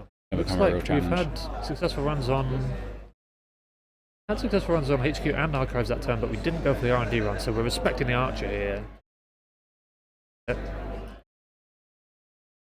Going for the creative. How much credits are we up to now? It's a little hard to tell. It's a large pile of credits for the runner. It's something over 10, I'd imagine. Yeah, somewhere. We'll go with 13 for now. Yeah. 2 quarantine systems in hand. So this is where the deck starts to look a little shaky. You have your agendas. It's kind of a 3-piece combo, right? You need your agendas, and to be visible, there we go. You need your agendas, you need your cards to forfeit the agendas, both of which Connor has, but what he doesn't have is a place to put the counters that's actually valuable. Yeah. Apart from the Aket on HQ, which I guess is not awful. And right now with the runner getting up to a barrier breaker and a code gate breaker, they're almost at the point where it's just about the amount of money they have and, the amount of counters left on the propeller, but it gets to the point where they can get in. And they can deep dive. That's true. But then you just have to start playing the game of, is it the Urtica Cipher or is it the Clearinghouse? And that's for the runner to decide. Right, I mean... There is no once per turn on quarantine. You just dump as many counters as you're ready, you can just load it up. So... If you use quarantine, you can use it as many times as you want. It's up to 3 pieces of ice, so it can be 0. And then when you're using that with Jemison, how many counters are available for Jemison at an instant? So, when you in this case, place 1 advancement and 1 for each point it was worth. So that's 6 advancements just floating in the ether, waiting to be dropped down. Which, with no stone ships left, if you can avoid Lat getting the 5th draw to get to 6, that means a naked clearinghouse with a quarantine on the table can be an instant kill. Yeah, and Lat's taking some slower lines here. We're not contesting R&D yet. We're still playing setup. We have the second Simmel chip, so we're a bit more archer-proof now. Nice. But we're giving the Corp time to draw into the pieces, and we have to.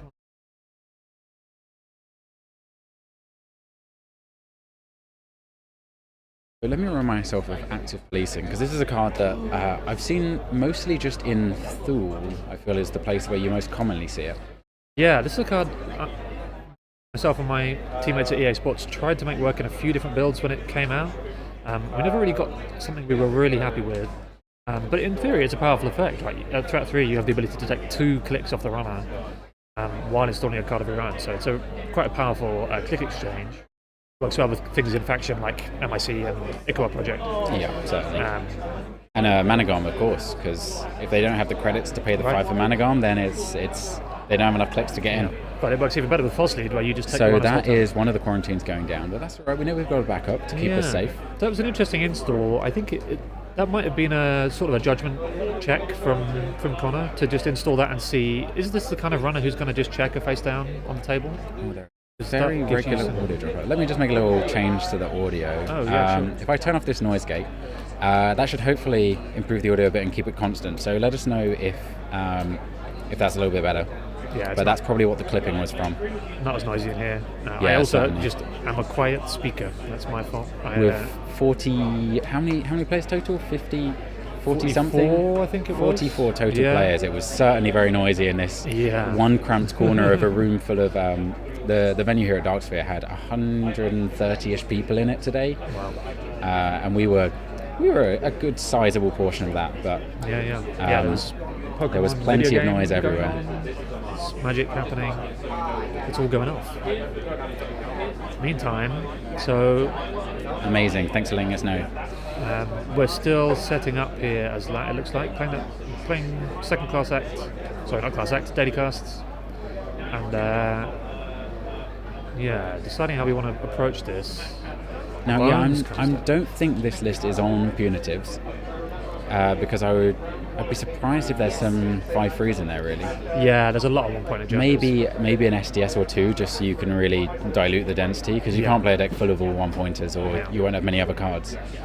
And is that a Miss Bones as well? That's a Miss Bones. That's certainly going to help and mean that every single quarantine is going to need some kind of protection now. But also, it lets Connor make, from what he tells me, is one of his favourite plays with this deck, which is just have a naked Urtica on the table. You're making that play, the runner is kind of incentivized to run the table with the Miss Bones in play. Yeah. So you get to make some reads as Connor here about what the runner's likely to do based on the cards they have in play and try and push them in their direction as a result. But it also means you can't get away with a naked quarantine on the table for a while unless you can immediately utilise it. So it looks like we're going to need to dig for some more pieces here as a court. Apologies for people watching at home. It's a little hard for us to see how many credits the runner has. I'm just going on the fact that they have 2 stacks, that therefore there must be 10 credits there. So we're shuffling back a Spin Doctor that ended up in the bin. And the Corporate Town, which is interesting. Yeah, I guess getting Corporate Town now in that server, if you've got a Sentry in there that's destroying a program, which is quite likely in Wayland, that's a good way right now to be able to take out the Miss Bones, cut off the economy to really slow the runner down. But if they find that Sentry Breaker, which they might have the Sentry Breaker in the bin, it's certainly becoming very difficult to think about locking the runner out. And with only 2 ice on the server, it's only going to cost so much. But there's a lot of assets in this deck, so there's a lot of bait that you can put in. I think we might be going for a policing play here. Thinking hard about it, there we go. Yeah, this is actually threatening lethal right here. So Connor has assembled... Oh no, it isn't, because there's no false lead in play. So we're down 2 clicks. But the runner has to make exactly the right choices with these clicks, because including installing the Sentry Breaker that they'll surely need for this, and the corp's on 21 credits, so looking pretty good to be able to score all of those. If these 2 face downs stay on the table into Connor's next turn, so after these 2 clicks, then that's, as we discussed, res quarantine, forfeit 3 agendas. Well, they're not going to because there's a pinhole, but it would have been 6 damage from the clearinghouse. And Connor has got his hand nice and low, so he's avoiding the lat trigger this turn. But with Swift as well, we get the extra click and the pinhole. This is a pretty good answer to this setup that Connor's created. Yeah, definitely. It does feel like pinhole is such a core card in the game nowadays. Yeah, it's interesting. I was playing a criminal deck today without it, and I did miss it in a couple of games. It always feels tough not to play. we found the quarantine.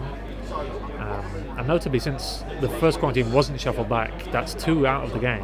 Yeah. I don't know if Connor plays 2 or 3, but it's going to be pretty tough for him to assemble those explosive quarantine systems. From what I've seen before, I would definitely imagine there are 3 in the list, because there is nothing that lets you forfeit a will in the same way. So So we're making a run now on the other server. Challenging the other server, yeah. Seeing the border It was control. interesting to pinhole. I guess are we expecting this to be an agenda in here? Because we pinhole the one that's probably easier to get into. Yeah, I mean, it's hard to say. I don't know how you. Oh, we see That's the an archer. There we go. We got to So put some that's counters on something. dropping an agenda point there, and dropping a bunch of credits on this run. But certainly a nasty piece of ice, especially with, from what we see, no sentry breaker at the moment. Yeah, so you can cymo chip in for your self-modifying code that you trashed earlier to go and get your sentry breaker, but it's really expensive to do that. And you'd have to sack the propeller to do it, right? We're just going to let them both trash and then bring them back with cymo chips, presumably. Makes sense. That does end the run. We're going back. There is a cleaver in the deck. We're bringing back the brindle mold cleaver. Okay, yeah. So we're just upgrading our rig. We're saying, our rig, hey, Archer, Great it's deal. fine. I'll keep going. Yeah. Archer does end the run though, right? Archer ends the run. So now we got to put 2 counters down as part of that. That was thing. really heads up, because as Connor there, you could have put the 2 counters on the Arquette on the assumption that the runner would go for the break. This is looking like it's gearing up to be a clearinghouse, or we're going otherwise. for clearinghouse. Otherwise, it's a very bold Urtica Cypher play. It's hard to tell. Yeah. You're certainly forcing the runner to make some tough decisions here, which is where you want to be, I think. And now I'd start to worry a little bit, as Fox, having chosen not to land one of these deep dives in hand earlier in the game, you start to feel a little worried that you've allowed Connor to develop a board state that's causing you some trouble. Certainly. But it's 5 counters, like in theory you're not dead to that. So we do have the option to go and pull a Sentry Breaker, although in this deck, what are we looking at? Maybe Echelon? Ooh, Overclock. The Overclock's going to help a bunch. Echelon is a possibility. Sometimes they play Revolver, sometimes they play Ika. Echelon does not break Archer well, it must be said. It's going to come in at 3 strength, so it's going to cost 6 to boost. Yeah, let me bring up Echelon for everyone. But we're fetching here. Looking at Echelon and doing the math, we do have a Revolver in this stack, it looks like, so we can bring down the Revolver for that cheap break the one time.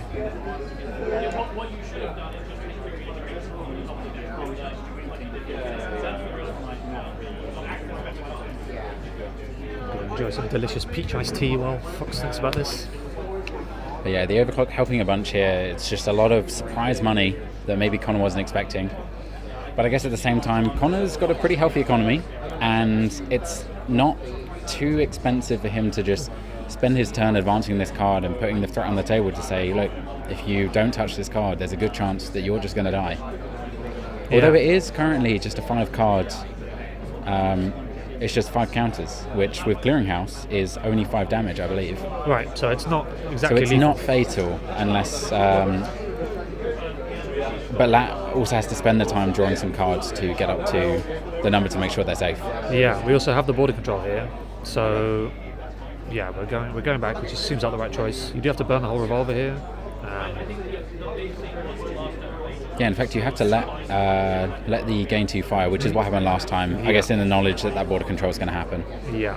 Then we go through again to break the 2 trasher programs and the 1 end the run. It looks like we trashed the Revolver, so we would have actually broken all 4 subroutines there.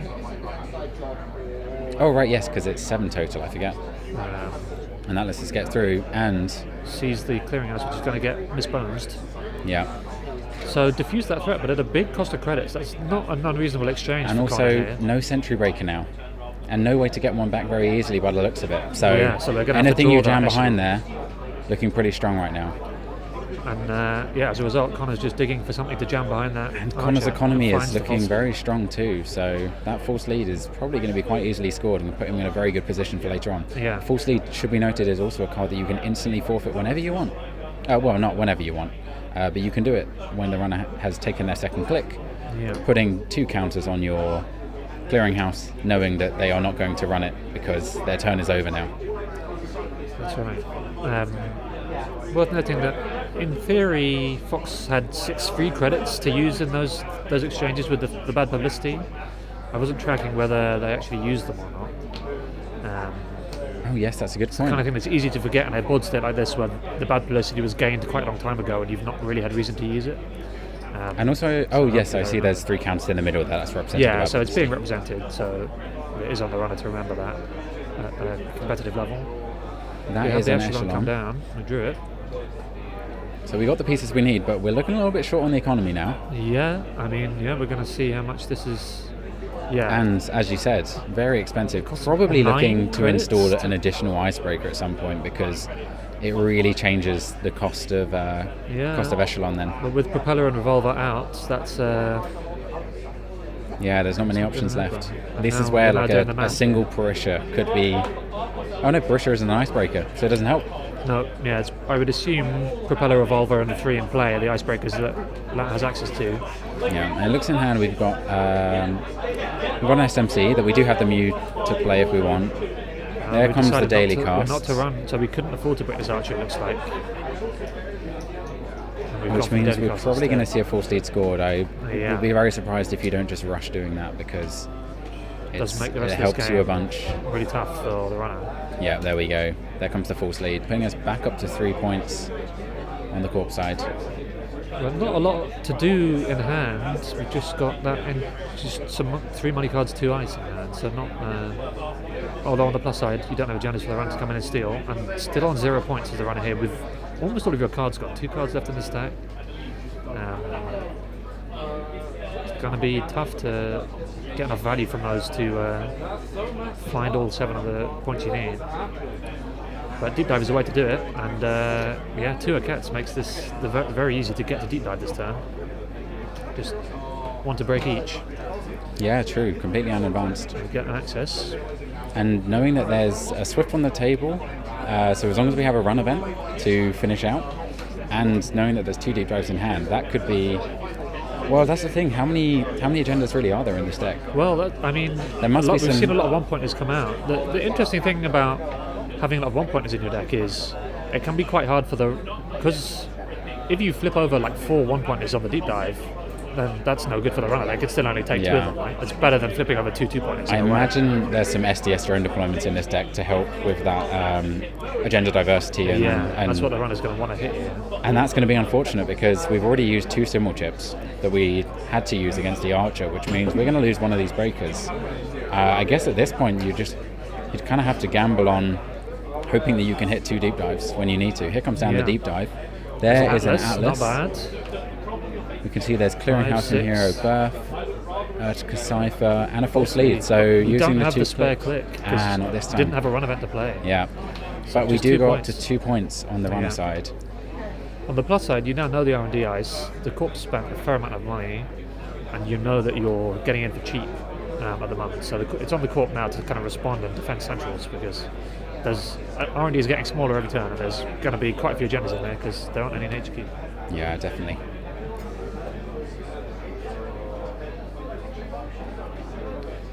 But yeah, it does feel like those early turns where we were drawing a lot of cards as Lat and not necessarily cashing them into accessing some centrals is going to be making it difficult to get there in the end game here because we've used a lot of resources to not make a lot of progress towards win condition. And it looks like we drew the SDS after the deep dive shuffle. And we're just shamming. So, I mean, we know that they haven't got the credits to be able to contest it. We can't quite see exactly how many credits. It looks like it's certainly less than 5. Gaining 2 there. Maybe that's taking us to 7 by the looks of the way they've been laid out. Yeah. So I'm going to gamble on that being a 7. We'll see how we go. Which is close to enough for the echelon. However, if the runner steals this, they will then be without one of their breakers, and they have to make a decision about which one that is. We've seen at least 2 symbol chips. And additionally, this could be not an agenda. If it's an Urtica Cipher, it's really annoying. Yep. If it's a clearinghouse, depending on the number of cards you've got, they might just forfeit on your second click and then try and kill you. Yep. It's a real difficult fault, because also if it is an SDS and you let them score it, you're losing one of your breakers, and I don't know if there's much recursion left in this No, deck I mean, to be able to at deal with most that. one symbol chip, right? We saw the DJ earlier, which was in hand, and I think must have gotten lost to something. Because you'd expect it to come down by now to be Steve. So we're focusing on the centrals. See the magnet. Magnet not really doing too much in this game. And we're going for R&D, so it looks like we're just going to hit another dive here, see what we can get. Singles aren't finding agendas. This is a mystery Effectively. card for us. Oh, No, it's the SDS. it Okay, is an SDS. that makes the deep dive pretty powerful here. Yeah, knowing that there's a free run on We're actually archives. going to Oh, forfeit the false lead to prevent the deep dive, which would otherwise have won the game. could there be more to this that's going on here? Well, I have a pretty feeling sure this that's is the just an SDS, yeah. but also 2 SDSs firing is. And now we get to shoot the cleaver, keep them off the centrals. So I think we're down to 5 points now. 5 each. Yeah. So we've actually scored 7 in the game, but forfeited 2. Classic Jemison things. And now the echelon is like it breaks the draft. Breaks the archer. Sorry, for approximately 1 million credits, with no other breakers in play. Oh my gosh, yes. It's like 9 just to 9 get up to for strength, then 3 subs at least that you need So to that's break. So not we're talking happening. 12. And we've just jammed behind it. So if that's just a 3-2, then And Connor just also, gets if to win they, the normal way. if they even install 1 icebreaker, it doesn't help the strength change at all. Oh no, it does help the strength change. Yeah, because currently you're on 1 strength. So if they install an icebreaker, it saves them 3 credits, but the icebreaker probably costs 3 credits. Yeah, So it's not good for you. And it looks like we've drawn 2 from the last 2 cards in our deck. That's Fox. So but it's very close here, 5-5. A single agenda either way, because if this is an Atlas right, and you don't touch it, game over. Game over, yeah. And I don't know how you touch it. I mean, I guess Overclock might get you there. We have an Overclock available. We have a gamble, so we could gamble and then gamble it all on Looks paying like we've everything gone to up to break. 11 No, credits we're there. just paying this creative. Is it game in the Up to remote? 15 credits. If this is an Atlas, It's a click. looks like it is. It is? That's it 7 is an points? Atlas. That's And the we have a game. Wow, really interesting game. Really interesting. Yeah, some really sort of cagey play by both players in the early to mid game, and then Connor just finding the right threats to put the runner in a spot, force some difficult decisions, and get the close out there with some interesting SDSs turning up at the right time. Yeah, Jemison is just incredibly interesting for the difficulties that it puts on the runner.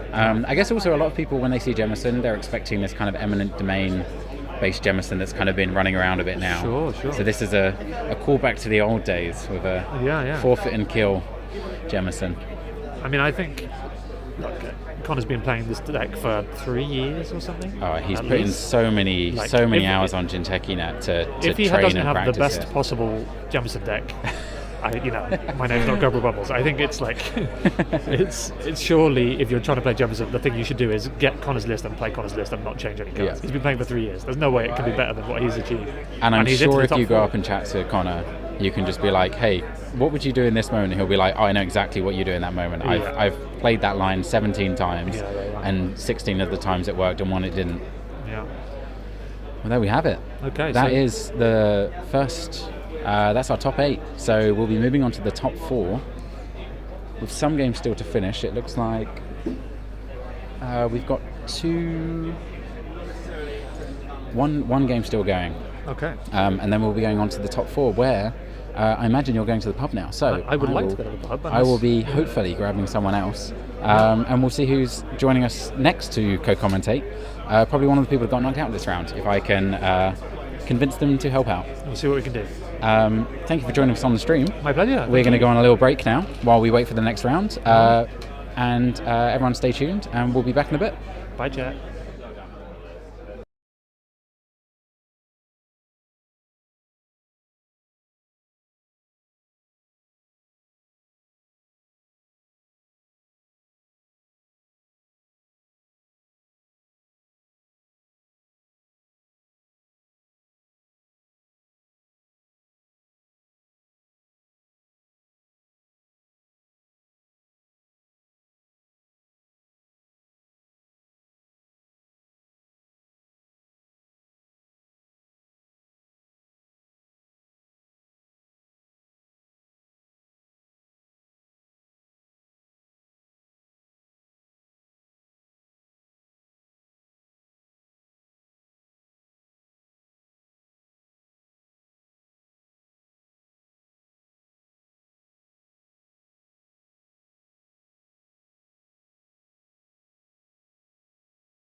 Hello everyone, welcome back. We are through to the top 4, and now we are seeing Not Yeti playing. What is his runner? Oh, it's a Sable with Jotino. Yes. So that's an exciting one. And we're going up against Declan with Sports Metal. I know that this is Declan. Declan's from the London Meta. Let me just reset these agenda points because it might be a bit easy if you start on 7 agenda points. Declan. That's not even how Not Yeti's trying to win the game. Yeah, I imagine winning with Jotino on negative agenda points. Yeah, I That's see no reason why you can't. Yeah. Oh, we're just admiring the. What was this pop star called? I don't know. There's it's a some London pops. bit. Yeah. Well, it's not. It's a Nick bit. The Midlands game needs to step their game up a little bit. We also, have hi some- everyone, some- King Solomon here. Oh yes, yeah. Nice to see people. How was your top 8 experience? Short, aggro crim into full fast advanced Wayland goes very quickly. One of Is that either way. Outfit or orb or Ob. Okay, Yeah. Kikai got a 10 credit armed asset protection, Wow. which is every single type, including agenda. That's Yeah, pretty amazing. They spent basically the whole game setting it up as well, and I just sort of had to sit back and admire. Is that a masterwork in the mix? Yes, there is masterwork. It's because we're on Jotino. So Right, okay, masterwork, yeah, Q-Loop, yeah. we're going to try and just kind of install a bunch of things for free. And there is a very spicy card in this deck, which is we've got some mining accident in there, just to get some really good nice. value and make that Jotino as easy as possible to score. No, I mean it's a So- good card, especially in a deck that wants to put on a ton of pressure. And Let's bring up this silly knife card. What's it called? Jotino. There we go. So- I've never seen Jotino in a deck in person. so And I've never seen it win. I play Jotino in startup, Okay. where I go all in on Jotino Steve nonsense. And it works pretty well. It works pretty well. The problem with going all in, obviously, is that you run the risk that they just ice all their centrals and tell you to fuck off. So The funniest thing I thought of is if you're presumably- playing it in Steve and then you're like, my Jatinos are in the bin. I'll run HQ. and Here are choose two Jatinos. I almost did that one game, and then I was like, wait a minute. Or you can choose a Jatino and something else. You can be like, okay, here's Jatino and here's Deep Dive. How do you want to lose? Yeah, well, presumably Not Yet. He's got Jotino as an alternate win condition, and Yeah, is although also trying to win the he standard told way. me that he has actually won with Jatino today, and that it's actually Yeah. in against every deck except Ob. Oh, we got a Wage Worker Yeah, starting that's going to be off. nice. Nice early power, though it does mean Central's going to be a little bit down. Well, we could install on all 3 centrals now. I don't think you will. This is sports metal. We're Yeah. going pedal to the metal, and if they're, I mean, presumably they see the lists, so I don't think Not Yeti's on Doof. Otherwise, there would be an HQ cover Yeah. here. There's the Masterwork. Now we're going to have to pay a lot of attention to Declan's credits here because he is stacking them. So we're going to have to make sure we Okay. know how much. Oh, so we've spent 2 because we rest the wage yeah. workers. Okay, so we've Here got comes the masterwork. Here comes Sees sec working testing as well. prototype off the top, and there's a Bravado. Going What into do you say, wage mate? workers. We don't have the credits to be able to trash it. Which No. then it's like, do you let them have the extra credit, or is there something of value to res here? That's an ablative, if I remember correctly, so they definitely don't want to res it yet. Sounds about right. Trying to get that value, but that does mean you get that +7, which is very nice to have turn 1 as a criminal. Sec testing is down, so we've got Mark, we've got sec testing. And I'm glad to see some nice big cards so that everyone on the stream can also see which mark has been chosen. Oh yeah, nice. I'm hoping that will be used for that. So we're looking at 3 credits. I can hear the poker chips clicking behind me. So we don't know what those 2 face downs are. Do we know how the sports method deck is trying to win? Are we doing standard kind of shenanigans? Is this like a Marnie Sinai or? I know there is a couple of Amani Sinais, and I know that also we're on a the Jinteki card that lets you like cycle a card. Cohort. Yes, Cohort Guidance Program, yep. That's the one. Used. Yep, I used that one as well. It's such a good card. It's really, really good. Yeah, I feel like it I hasn't fully been recognised of how valuable it is. But then also, like, I mean, if you compare it to Charlotte. Cool. Yes, so that was this is Declan Jonald, the player that you were training yesterday. Wait, so they installed? Did they click for credits, or did they? Oh no, they must have drawn up with. Yeah, because what they've played 3, 4, 5 cards on the table, and they've got a full hand. So yeah, right, they must have triple drawn, and that sees the fully op. Gittino is down, so we could be seeing the first knife here. Yeah, and the corp is low-ish on credits, Yeah. so they'd have to make a decision about whether to res the ice in. Oh no, sorry, There's no ice. That's Yeah, the it's wage workers. just, it's just what am I on open. about? Well, again, this is the thing about sports, right? Like, you leave... Oh, no, okay, so we're not putting the knife down this turn, and I actually really like this from Not Yeti, because the problem is, with one knife down, you're then in this position of, okay, well, you have to go find the other ones. Yeah. But... Oh, no, I'm sorry, I take that back. That's an extra click. That's an extra click to install the alarm clock, and that is one knife in the score area. John Ord is in the chat here saying that he was playing games against both of these players earlier this week. Not Yeti was telling us that he'd been practicing the matchup against Ob with John Ord, and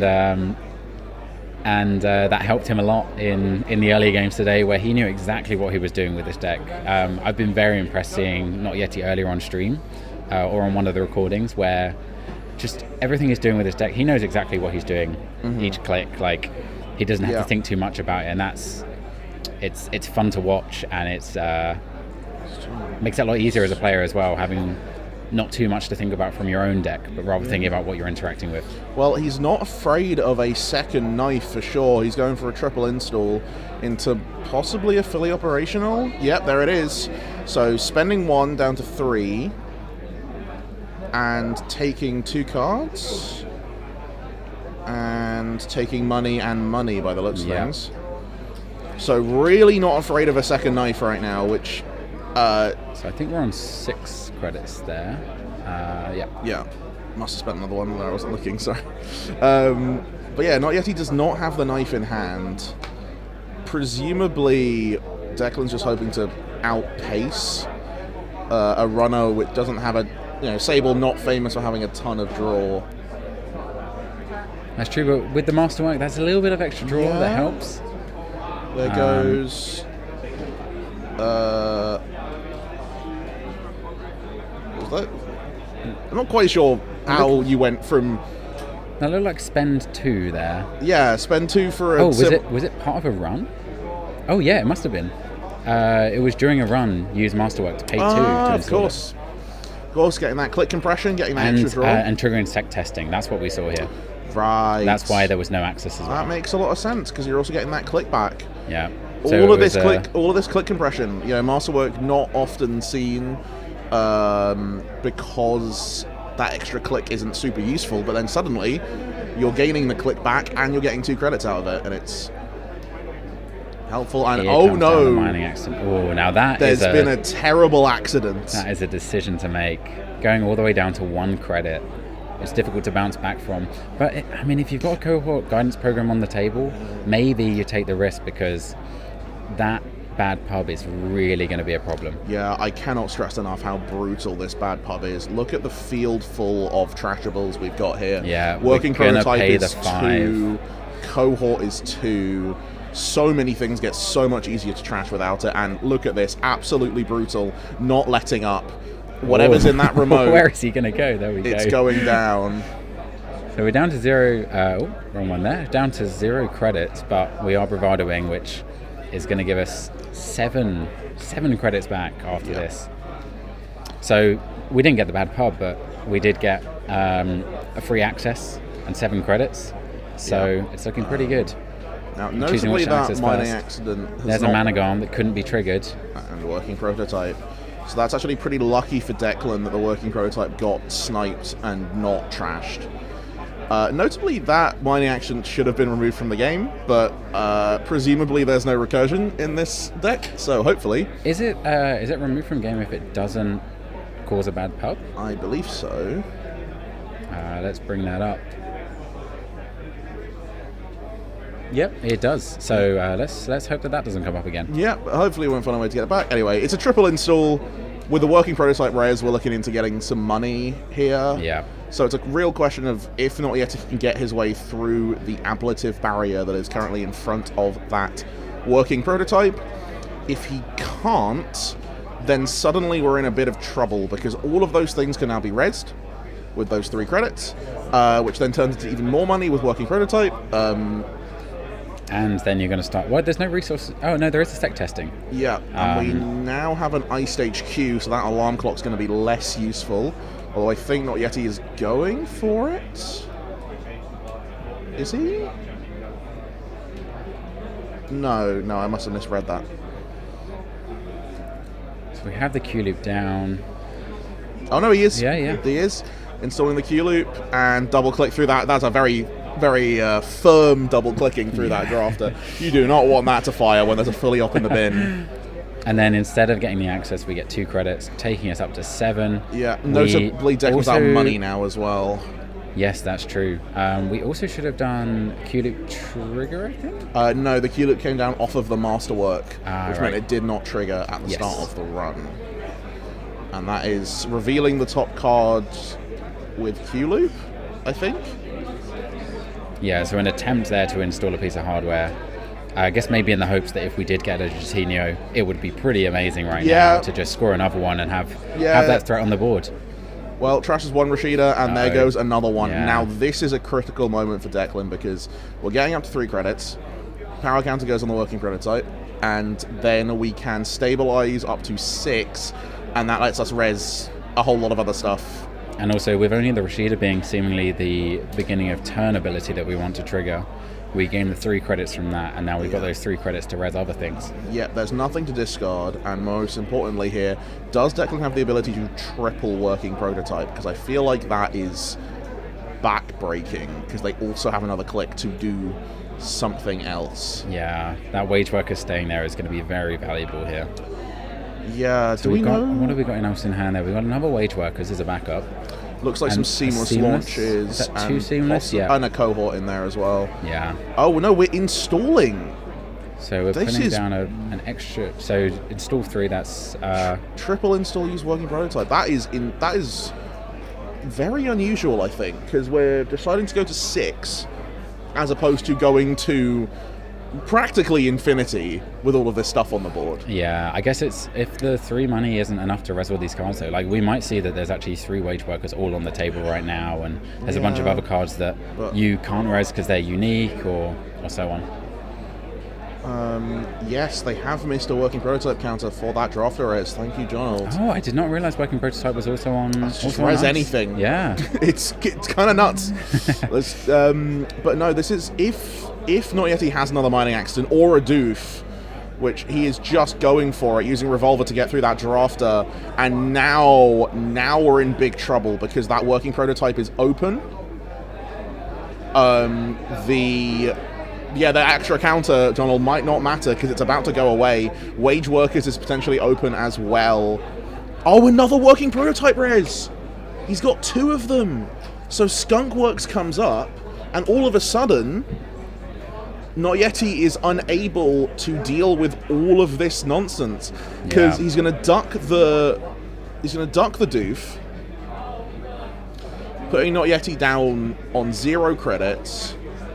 He's going to run out of credits as well, but I don't think Not Yeti can deal with all of these working prototypes. And they're going to pay off a lot. I mean, I guess at this point you also have to consider about if there's only 1 resource on the table, you can use one of them to just click for 3 as much as you want. Again, with that Wage Workers, clicking for 3 does not mean you can't do other things as well. Exactly.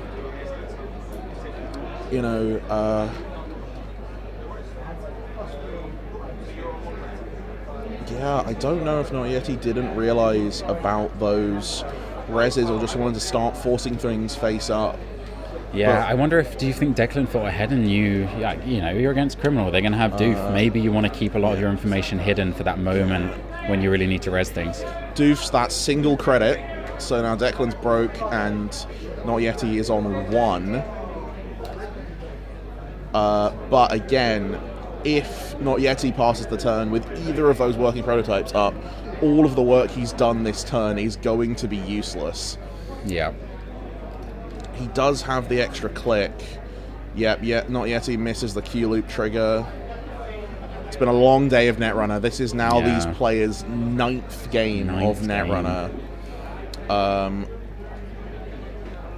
We are seeing a Q-loop go in the bin, and we're thinking about it.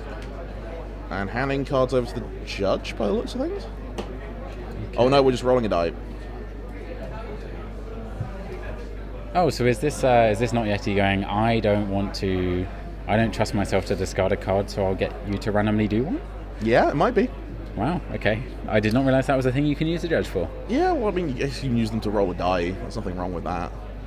Up to 3 credits. Yeah, this is brutal, because now we get a Rashida fire, we get a cohort fire, we can get as many working prototypes as Declan wants, and suddenly this game has swung way back in the other direction. So now we start looking at that knife in the score area. Because you know what is not in Declan's hand right now? Is much ice. I think there's one piece of ice that he just drew from the Rashida. So he can get that down on R&D, but if he does, obviously he's not protecting other things. And it looks like he's scoring a card instead. Yeah, that's a Mega Pre scored off the top, off the board. That's just a 1 pointer this time. Yeah. I always forget how Mega Pre works. Yeah, the first one is 1 point, and then everything else is worth 2 points to the court now. But for the runner, it's always 1 point. Yeah. We're getting a powers trigger, which is very nice. Looks like it's a Rashida going back in. That's another thing for Not Yeti to deal with. Yep, there's the Rashida res. Presumably just being nice to his opponent and leaving the Rashida face up. Yeah. Oh, that's a fully operational hand as well. So what is he going to do with his wage fully workers operational, like what's fully operational doing for you right now? Drawing you 6 cards. I guess, but you've got so much opportunity to gain all the money on the table. I guess when you need that ice, maybe it's worth doing some churning with fully operational to get through to it. Yeah, because the question is now, are Declan Centrals going to hold? And there goes the sec testing back to the top of the deck. Okay, yeah, and not only, that's nice. Obviously, it's good tempo. It means that Not Yeti's next card might not be what he wants, and it's also just a bunch of money. Like, it's 5 credits as opposed to the 15 you could get if you clicked them individually. But 5 credits, 6 credits for a click. It's pretty good. It's a good amount. It's a pretty good amount of money. That's much better than a sure gamble. Yep. And so now it looks like the corp is up to. It's 9 or 10. 9, yeah. We're seeing that other doof come down, and this time there isn't a lot on the board to duck it. But also this time, I think Declan can take the hit this time. Because again, we're seeing the set testing will look like a dirty laundry off the top. These aren't going to help Not Yeti here. He needs pressure cards. And Doof helps, but Doof alone can't do it. And even with the Doof coming down, getting you down to 4 credits, you can still res a Gatekeeper. Oh, there's the Jusino! I didn't see it in his hand. Okay, so all of a sudden, and because we're Sable, we can do this on the knife. We can do this on the Doof turn as well. So we're having a fully set up sports on only 1 point against a Sable with 2 knives in the back and looking for that third one. Draws a card, Jatino in the score area, and now we've got a real game of Netrunner on our hands. Yeah, and with the corp only on 1 point so far, they've got a lot of time to get through stuff. And with Drafter, you can just let it fire. You can run archives, run R&D, let the Drafter fire, and know that you've got the game. You said it yourself. Like, there's enough. Like, that fully op is not helping at this point. It might draw you a ton of cards, which might be nice, but there is ice in Declan's hand, but I don't know why he's not playing it right now. He's really prioritized his points over the ice now that we see the ice come down, but it might be too little too late, because like you said, we're in the situation now where the game is at stake.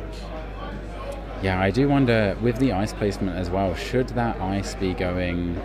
we're icing each of them, I guess. That stops like the free runs, and it's cheaper for us to put that ice down, but I wonder if we should just be icing up one server a bunch. I guess HQ is a little bit less interesting because they have the alarm clock, so They're getting through one of them. Another then Mega we score a Pre Mega score. Pre. Yep, so it was a 2 triple points there. It was a triple advanced Mega Pre into Icing HQ by the looks of things. Possibly some Icing R&D, yeah. Icing R&D, yeah. Possibly some Seamless involved as well, I'm not sure. Ending on 6 by the looks of things. Yeah. Right, because the cohort trigger, that we missed the credits from that. So, scoring a lot of stuff off the board, which is very nice. And again, with that Rashida coming down, they've got all of this pressure, and none of it's going to matter if that third knife can come down. So now it's a real question for Not Yeti of how all in are you? So wait, is this a run on... This is a run on HQ. It's a free run. So we're choosing the mark. It's archives. We are... It's a dirty laundry going somewhere. Now, are we about to see a knife? Oh, there's a boomerang coming Installing down. the boomerang Mid-run onto onto the archives run. archives. And installing the boomerang on the archived ice that's just off the screen there. You know what I think might be happening here? It's quite a clever trick, because obviously when you have 2 knives, you can bluff that you've got the third one. You certainly can, if we're going heavy on an archives run to see some face downs, to get dirty laundry value, we can also start forcing reses. We have put the boomerang down, seemingly not accessed because it looks like there's face downs there. Right. So this must and have then been... we've just installed a class act to finish. And then trash the Rashida. Right. So, sorry, I think I've gotten distracted. So what probably happened there was we dirty laundried a server with no ice and just left it alone. Yes. Took the money, used the money to install the boomerang off of Q Loop, and then install a bunch of other stuff as well. Yeah. So we are clearly setting up for the Jatino. Like, Not Yeti knows that Declan can only score 1 agenda return, realistically. Yeah. Which means so there's he no knows way that he's we're going to got- score 4 points in one turn. He's got, famous last words. Well, with Luminal gone, it's a little... Yeah, Luminal doesn't make sense because of the text on Yeah, it. with but sports, anything's possible, but yeah, there's the triple. So it looks like these players are just refusing to interact with each other. now, this is a proxied It's a card. proxy, We will just have to guess. It's what's likely to be proxied card. It will be from Ashes. I What's would an have to Ashes? say that's an off-world office, because he's just taking the money back and is not doing anything else with his turn, so I believe that's a quadruple advance. That sounds about right. With that wage workers. So then we're going up to something like 8 credits, 9 credits. Yeah, looks about right. So it's now very much a game point situation here for Declan, for both players. Getting some other... Oh, we're setting up... Anyway. But there are loads of things as well. If those off-worlds are proxies, there is another one in hand. So we are looking at a potentially game-winning situation. There's a mining accident. That's interesting. Is there a knife in that hand? It's double sec testing. And I don't know. Change his mind. Change just his played one? mind. Just play. There's a lot of things going on here, and not he's taking himself back quite a lot. But yeah, no, sec testing goes in the bin. Trashing the Rashida. I think he's hoping that there's no agenda. He's only on 1 credit now. So, does not find the knife. So we're back to Declan. And we're thinking, can he do it? If I am right, that means there is an off-world in hand. Obviously, that means you need to somehow get 4 advancements on it in 1 turn, which does not seem certainly a challenge. super easy.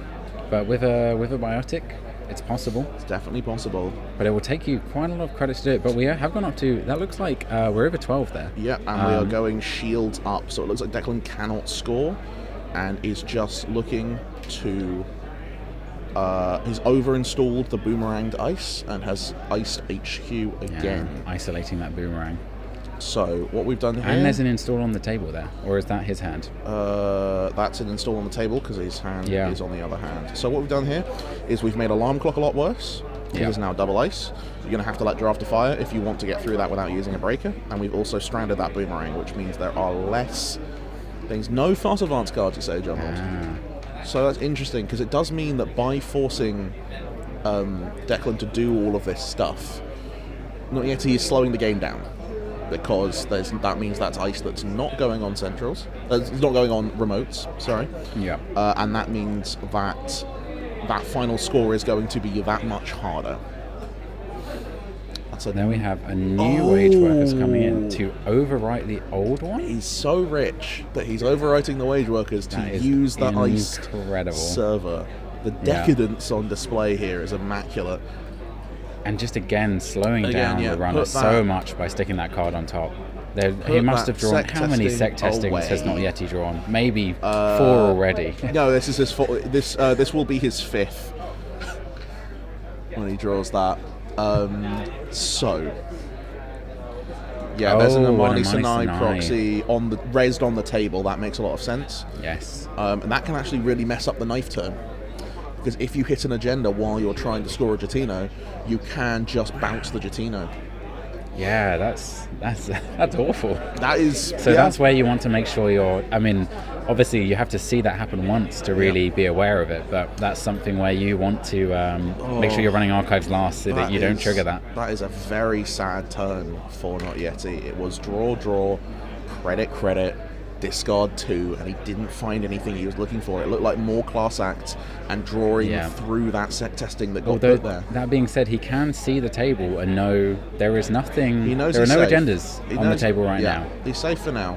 And with the full deck list, if assuming the deck is still the same as when Jonald was playing it yesterday, there is no fast advance, so there is no way that we're going to see an agenda pop up out of nowhere and score out of hand. Yeah. So game is still 17 credits, I believe. Very much live. And we're putting something in with the Managarm, which is going to be difficult to deal with when you've only got 2 credits. But you're Sable, so you've got a lot of clicks. Yeah, but less clicks, because again, we've got fully ice centrals now. That's Crim's worst nightmare. Yeah. Now, the question on my mind is, 17 credits is a lot of credits. It might not be enough to res all of that ice. It depends a lot on the kinds of big ice. Yeah, I mean, we've got Bran coming in for 9. Unlikely to find tier, but certainly a couple of Brans or 2 would be not unusual in here. Bran puts a sizable dent in that equation, and we do know there are doofs. I think there is another doof in Not Yeti's hand. He did discard the mining accident, which makes a lot of sense, but it also does mean... I think a lot of people see 17 credits as criminal and decide that economic pressure is not worth it. Don't. If there's any tip I can say is keep doofing them, keep draining their credit pool, because trust me, the corps feel the pinch. Yeah, even when you go from 17 to 12. If they have 17, that's just confirmation to you that you will be getting the full 5 from your doof. Yep. We are gaining credits. We are making a run on the wage workers. Interesting. So trying to take out the scary things, because right now if we put an agenda behind that piece of ice there, or if that is an agenda in that server, so it could be very scary. However, it could just be another of these mega pre-qualifiers or a Vitruvius. A qualifier of Vitruvius just wins Declan the game right here. Yeah, we are thinking if it might be GG. It looks like we're pointing to the card. Is that going to be 3 advancements? That's 1. Oh, that's with the cohort guidance program. With the cohorts, so there is definitely... And in fact, with the cohort, that means just advance and we can score it. Yeah. If it is an Iqua, I think we have seen a seamless in hand earlier, and we haven't seen anything change the cards in the hand. So it's definitely going to be a score. No, it's not. Interesting. So it must be an Ikawa with no seamless in hand. We must have seen the seamless wrong. Maybe we saw a double wage workers or something. Yeah, I think maybe earlier we might have seamlessed a... There's a fully up. We might have seamlessed the off-world, because there were some more cards going down on the table and it wasn't quite clear all of the interactions going on there. Yeah, no, so there's no seamless. So there's 1 advancement token that goes on an Ikawa project, which is very smart because it means you've got the score next turn. Yeah. And it also means that, like, Not Yeti's not stealing that. There's a Managarm, you're on 1 credit. Yeah. You probably don't even need to res the ice. That agenda's fairly unstealable. Which leaves... And the likeliness of that being a drafter is pretty low. It's most likely a gatekeeper or an ablative, and both of those, currently there's no... And now even more so. I think we actually know that both those remote ice before that install were ablatives. The mark ride is HQ. Are we going to see an alarm clock? I doubt it, because we don't have the what's credits. The hope here? Is the hope that we just somehow... We know that the top 2 cards are not going to be the solution we need for Jatinuing on the centrals, so are we just stabbing it? Because the difficult thing with Jatinio is you focus so much on it, you're not gaining agenda points. And that's which means just you're a not throwing on concession. it. Yeah. It's just over. Yeah, I don't think Not Considering knowing the list, I think Not Yeti knows that it has to be an agenda. Yeah. And hopefully we're going to see it filled over here. Trash cohort. Yeah. So I think the interesting thing that I was seeing there was sports in the early game very much leaving those centrals open, exploited that with the Jatinos. What was fascinating though is we saw sports so often is just handing away those kind of small agendas just to say, look, I win, you win, we're all happy here, but I get a little bit more out of it. And we didn't see the runner steal a single agenda, and sports managed to get away with it. Yeah, but Not Yeti wasn't accessing, and that's the thing about sec testing. Yes, it gets you money. Yes, you get this massive value engine turning and turning and turning. But at the end of the day, you're not accessing, which means you have to rely on Jatino, and the third Jatino didn't show up.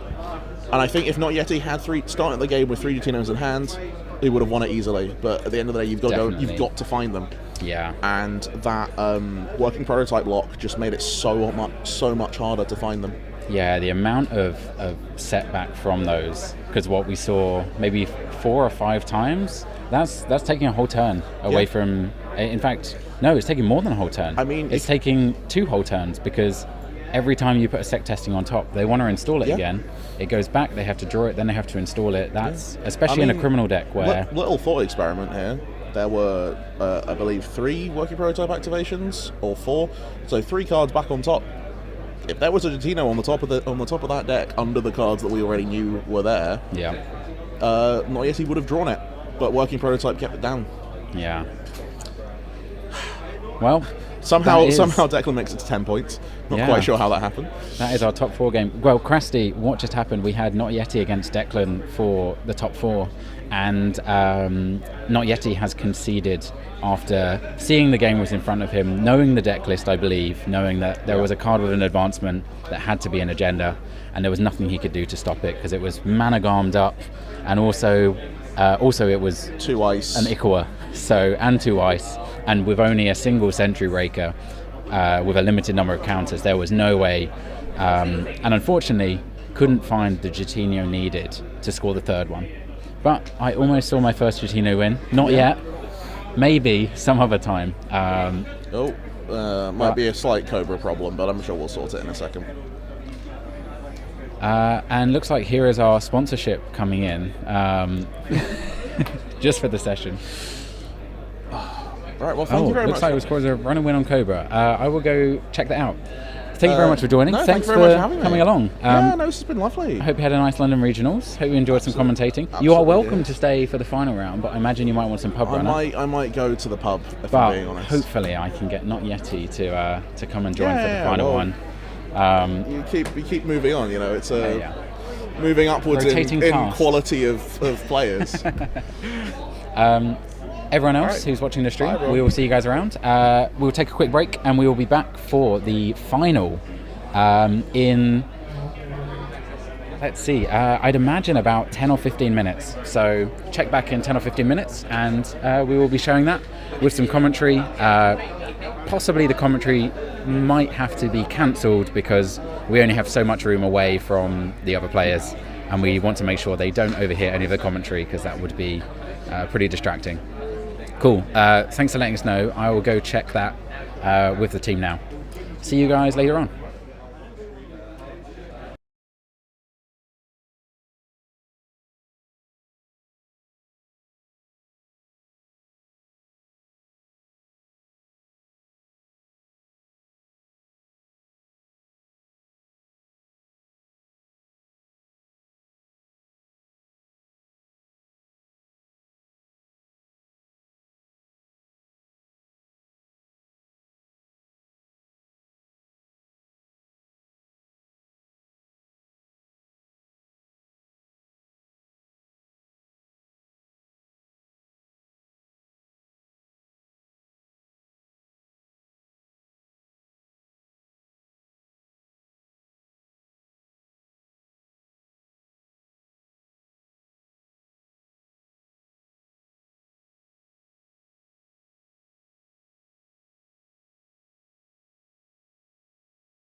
Hello everyone and welcome to, we're just waiting for the final to start, and I'm joined here this time co-commentating because we've got a rotating cast of co-commentators, which has been very fun.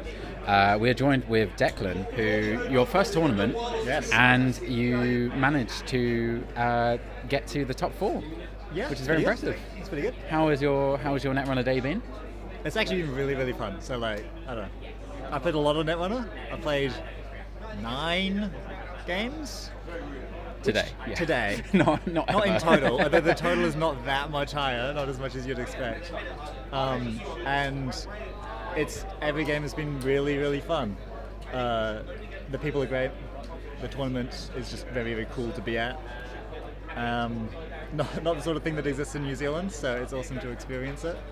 And some names here of decks that I've stolen, like the people who made the decks that I kept stealing to play online in New Zealand. So it's like, that's pretty neat. Yeah. And now you have a playmat, so you don't have to keep using mine, which is very nice. Yeah, one day I'll get enough tokens as well, so I can stop using your tokens, and then I'll have alt arts, so many alt arts I can stop using all my proxies, and then I'll be a $0. Well, I've bought my sleeves, so I've spent like $60 on sleeves. Okay, yeah. £30 on sleeves. Yeah. And yeah, it was quite funny to see in the last game, Jonald in the chat, who you played with on Thursday for some training, yes, and then Not Yet Jonald. He played with on Friday. So that's because he trains champions. Yeah. Jonald isn't here to fuck around. He's here to the best and the brightest. He's very selective. All right, so we are just waiting for them to get started. It looks like they are cutting decks, so let's switch over now. I'm just going to go nudge the camera a little bit to readjust it. Okay. And for your knowledge, Declan, just know that we should talk about this kind of volume. You just had to talk casually into the microphone and it can be heard. Nice. So it's all good. Let me drop that down, and I'll just go adjust that now. Okay.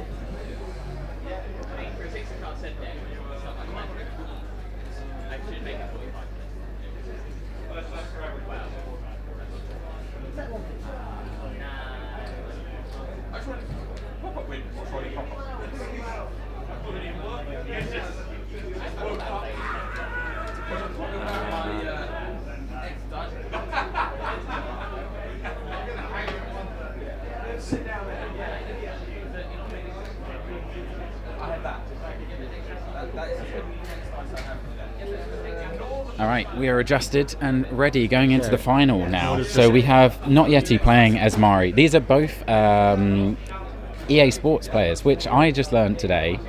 EA Sports stands for East Anglia. And so these are the Norwich, Cambridge kind of areas. Someone from Brighton on a technicality joining this testing group because they used to live in Cambridge. Crazy. I always thought it stood for Electronic Arts. Yes. Well, it is for the game company, but in this case it's East Anglia. The law runs deep. And Not Yeti is on the Asmari deck here, which almost certainly is the Killer's Mari. Mm-hmm. So we're going for a mulligan on that side. And then we've got a Hashiko. Don't know what Hashiko this could be. It's quite exciting that whenever you see Hashiko, there's a few different options. We might have Mulch coming down. We might have Aracera's crew. It seems like the Mulch one is generally most popular right now, but there's even amongst that some variations. Do you play buffer drive or not? There are decisions like that amongst a lot of crazy tech cards into Hosh, I think. People run Light the Fire sometimes. Oh, wow. People run Doofs. Yes. I think that's the call you got to make. Yeah, I've seen these decks that are like a blue Hashiko, where it's like all the influence is all spent on blue cards because blue cards are cool.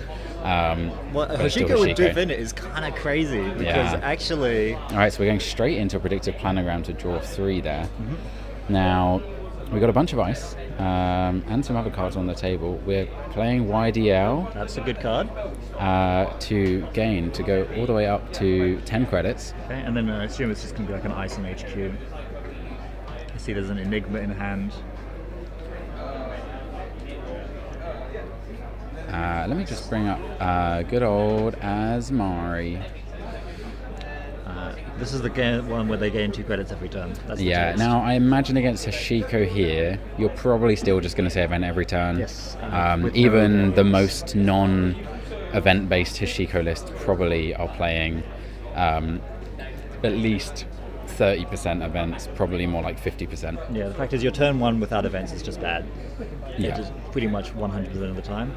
Your turn 2 without events is also bad. 5 Every credits, turn. just not enough. So we're building our remote here. Wow, okay. 'Cause I'm sure I saw a re-education in hand. I guess he's not concerned. I mean, at the end of the day, it's a 1 in 5, and Yeah. also there is the chance that you just find 2 punitives. With the credit differential right now, Yeah. if the runner were to run HQ, even if they managed to steal an agenda, That's the re-education. I think they'd go that's up to the only 7 agenda I'll credits, see. they'd flip, so they'd have a link, which is, the link can matter a lot in this. Link is incredibly annoying, especially when you're double or triple punitiving. Chico will like certainly run HQ this turn. Like it's just hard to imagine not just taking the 2 credits, right? I wonder if you'd rather run R&D, because obviously it's difficult to assess, but in this board state you might think, oh, they haven't iced up HQ, therefore there's nothing in there, so I should go R&D. Yeah, you never believe them though. They're always lying. That's true. They're always lying. And I guess the focus here was gaining on money, drawing cards, gaining money, installing a piece of ice, so... Yeah, I think almost as a heuristic, running HQ if you can is... Oh, so we run R&D, see the degree mill. Oh, it's a degree mill, is it? I see. Yeah. So there are different decisions around what to play in these decks. We get our virus counter for that because we don't steal it. Yep. And that's the way you should play against Admari is you should just leave the stuff in archives. I see a punitive, I see as much as possible. So we're icing up HQ, icing up the remote to try and build it further. We have a spin doctor so that if they ever try to run there, we can shuffle that degree mill away. We've gone down to 9 credits on that side. We've gone up to 3 over here. 3 because of the draw. Yeah. I mean, opening hand turtle is awesome, and it's going to be... Yeah, and especially against this is Mari list, which usually is just trying to build a big remote. The fact that you can just run a bunch of times over a few turns puts a lot of pressure on them to do something about it. Did they pay for Anakin? How did they pay for Anakin? Am I missing something? Or was it like Anacam? Was it gains 3 credits and then install Anacam? It's possible. Odd turn. We have a proxy card here. I think that looks like a sudden commandment the way it's being played. So we've gone down to 8, and then now the difficult thing with predictive planogram is often drawing. You can draw 3, but if you're planning to play YDL, gaining 3 and drawing 3 is exactly the same outcome, except that you might have to discard more. Yeah, and your agenda density is going to increase. Although there is a very nice wraparound in that hand, which is going to help a lot here with dealing with this turtle. Huge. That is a complete closeout for turtle. Now, when I play as Mari, I usually put in a Mavirus just for these kind of matchups where Was there an agenda in turtle. the bin? What did you see just spinned? It could be an agenda in there because we have the spin doctor to shuffle back in. Oh, true. Yes, I think I saw an agenda. Get pitched. I'd imagine that in the server right now we have just put a re-education because it's very safe in there. We only have 6 credits, but we can afford to res the ice that matters in the situation. And with the runner only having 3 credits, the chance of them running centrals 3 times and then running the remote and still having enough credits is unlikely. Yeah. Anakin's a sad console to be using your influence on, I think, and against Esmaui, because you actually don't want to be trashing your events every turn, or rather, you don't want to be playing them every turn. Yeah, You want it's to do the exact opposite difficult pattern thing and you have build to them all balance. up. Yeah. Yeah, so it's almost an interesting choice. It's like knowing that Asmari games are usually not going to go that long. Should you just give up on the console? Like, do you need the console? Do you need the You Mew? don't need the MU. Because with the turtle, you can just aggressively hit centrals and then hit the remote when you need to, forcing the corp to have to take a whole turn to purge. The turn was 3 clicks for credit, install Anacam, if I'm correct, which is like, is it really worth taking a turn to maybe draw some cards? Okay, we're going to try and just charge at it and see what fires. Yeah, no ban so this is just subroutines to subroutines. Probably going to want to res something here. There's the wraparound. That's going to be And that's just 7 going to strength. basically be like, go away. You do get the card draw. And it's free as well because of the Asmari trigger getting the event. Yeah, because it was a... Okay, how that many is true. events can be played Yeah. now? Because if you can now draw gamble, whatever, you're pretty happy. And it's a good point from John Ord is that the Anacam is defense against punitive. So if you've got 5 cards in hand, you cannot, assuming they hit an event, which is very likely, you can't get double punitive. Is there a re-education Neurospike thing, or is it just punitive? There is definitely a Neurospike. Okay. We've seen one already, and I think commonly decks nowadays are playing just 2 Neurospike rather than playing 1 Dupestad and 1 Neurospike, which is seen before. People were playing Dupestad with red level clearance so they could kind of do a surprise kill. I see. But now everyone knows what the surprise is. There's a little less power to it. Yeah. But it does mean that you have more options from hand, and it's a slightly easier kill to calculate and time. I see. But with 1 card in there, there are some crucial thresholds of money we need. So typically if you've got 3 cards in the remote, then that means then you can Dupestad kill with a Holloman, a Dupestad, and a re-education. But it's going to cost you, I believe, 12 or 14 credits. 2 for the Holloman, 4 for the Holloman, 4 for the Dupestad, and then 2 more advancements. That gets you to 14 credits to be able to do that, which is very difficult to achieve. So we've seen 1 punitive in hand there, going up to a whopping 15 credits to make that punitive a real threat. Although, with the Anacam down, it's a little bit harder to deal with. A little bit harder to actually punitive someone, and that looks like a Degrimo and a re-education. So I see a Neurospike in the hand as well. Yeah. So actually, So depending on how early Not Yeti feels they can push, with the wraparound down, they have so much and time. also, like, what options has Hashiko got to break this barrier? And crew doesn't work. Like even Devil Charm crew. Oh, actually, Devil Charm crew will work because you can Devil Charm and use the crew strength minus and then pop it. It's but doing expensive. all that on a two to res combat ice is miserable. Yeah. Is there any normal breaker in this deck? Although otherwise, if you can just find any barrier breaker, like surely we're on Cleaver in here as well, just as a security in case we're locked out and the Yamaku is no longer working. And this isn't the sort of deck that's running any Audrey or anything else. Right, here comes down the Aracera's crew. There's a Banhar. Okay, Banhar also solves that. Banhar very easily Huge. solves that. Huge. There's a Rashida to get That some cards, get was some a credits. Good turn. And all the, like, what was in the... And was the it Devil Charm coming down too. So it's possible to delete the wraparound if that feels like the most high value thing to do. That But looks actually, you like can a use Banhar Klavetnik through the there. wraparound, so it's probably not. Yeah. now.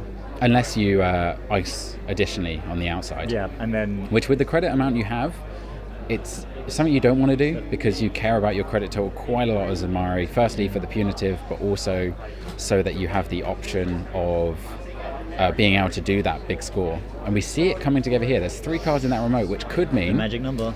knowing that one of them is Education, that does mean that this could be a kill coming in. And we've seen 2 punitives in hand, which means that if the runner does make it all the way through and steal, we could find a 3rd punitive which might give us the kill, or we might get lucky, and if the runner is not on 5 cards, then it's again a problem, and they could get double punitive. So here's the Banhar going on that wraparound, so it's just a single net damage instead. 7 strength, but does 1 net damage, that's all. Which is going to make it a lot easier. But this is where you have to evaluate the amount of money they have, the amount of money they need, whether you believe that they have what they need in there, because it could be that we actually have 2 Holomans, because there is the option to resin use a Holoman for 6, resin use a Holoman for 6, and then play Neurospike, which would be 15 credits for a certain kill, because you should have enough cards in hand. Because you'll have the Neurospike, and then 4 other cards is enough to be able to do that 3 damage to finish them off. From the looks of things, Amaku is at 4 counters. So All right. if I'm seeing that right, 1, 2, 3, 4. Yeah. That's quite a lot. That makes me think that this is like a turn that you really want to purge after. Yeah, 4's a lot. Although for 4 doesn't get through. Is Messner Chesvo in this deck, perhaps? yes, there's very likely 3 Messner Chesvos. It's Yeah, and such an amazing piece of ice, but it's only 4 strength. Yeah, so that's kind of measurable right now. However, it does also mean, depending on the amount of cards they have, that Armakua running through, maybe we're going to take a net damage first, going down to 3 cards. Maybe we pay two credits for each piece of ice. I think there's a Klavetnik in there, so that will be 1 credit. Yeah. And then 1 credit on maybe 1 or 2 on the last piece of ice. We're going to go down to like 3 credits. Like the Hollow Man's probably not going to get trashed.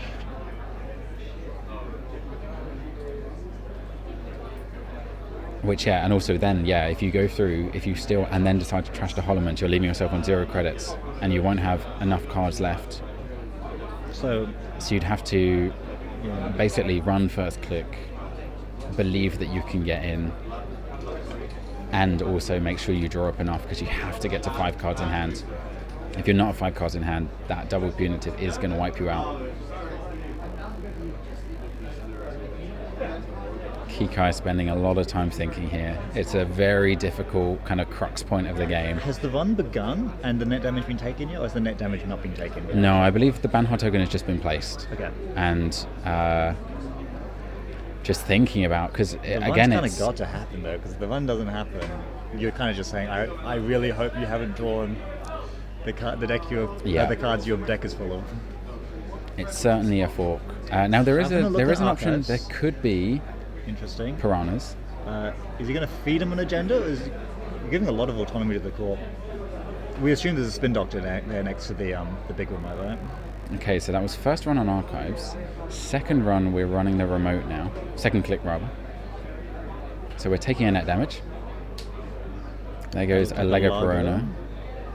Then continuing the run, we've got a 5 strength. 3 in hand, and there's 2 clicks after this. So if everything goes well... Now there is an option that this could be a piranhas list.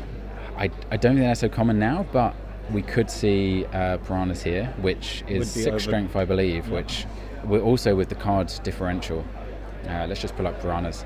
I think people generally don't play piranhas anymore. Yeah, it's not very good. Is the thing. But yeah, it is a 6 strength, so there is an element of risk here.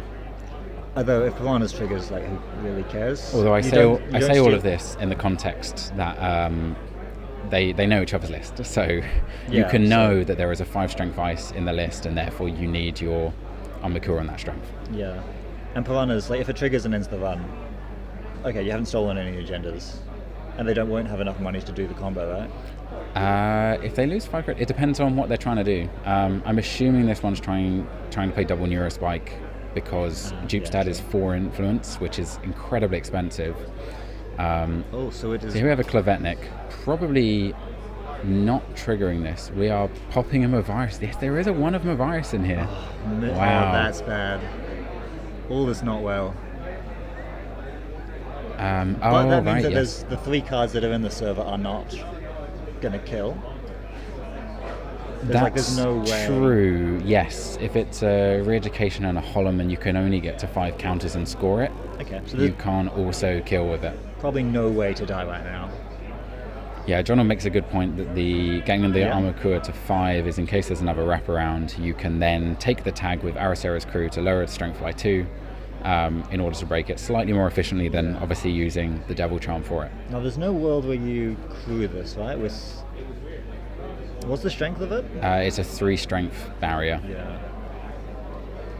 Still thinking. And also, it's. I mean, there's no way to get through it, so the run just simply ends. They can Devil Charm crew it if they want to. That is true, yeah. So we run archives to get our counter back, because the Purge on Mavirus fires, and then you get your counter from Armakura. Because you can access Mavirus and then everything else. I imagine the reason we ran archives was that there is a fear that we might pick up a random agenda from R&D, and that would be pretty bad in the current position. Yeah, it's funny how, like, scoring big agendas is the worst possible thing you can do on some turns. But then also not scoring the agendas is also the worst possible thing you can do on some turns. So Asmari does demand, like, deep knowledge of exactly what they're up to. Yeah. And especially when the deck lists are open, it certainly becomes easier to deal with Asmari. I think Asmari does exceptionally well in Swiss. I guess particularly also because you're more likely to have players that are less familiar with it, and there are enough variations in it that can catch you out. Yeah, they smile when they score the 3-pointer rather than grimace and recoil.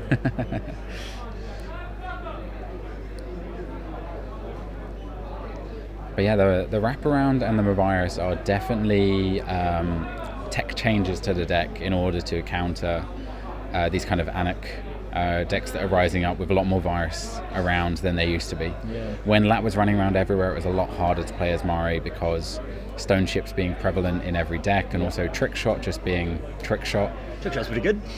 Just made it we all very miss Trick difficult Shot, don't we? indeed. Yeah. Okay. We've gone up to... We are spin doctoring things back into the deck now. I think he spin doctored Mavirus out of the archives into the deck, meaning that it now is an okay turtle server. Yes, which I think is fine because there was always... There was always ways to get it up if you wanted to, right? So you can just say whatever.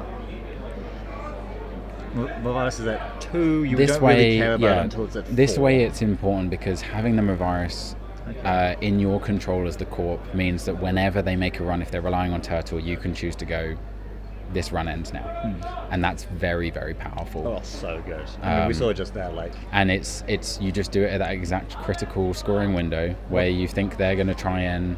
where you're about to win, you can then have that control just to say it's like a border control, but it ends their entire turn. It's incredible. It's amazing.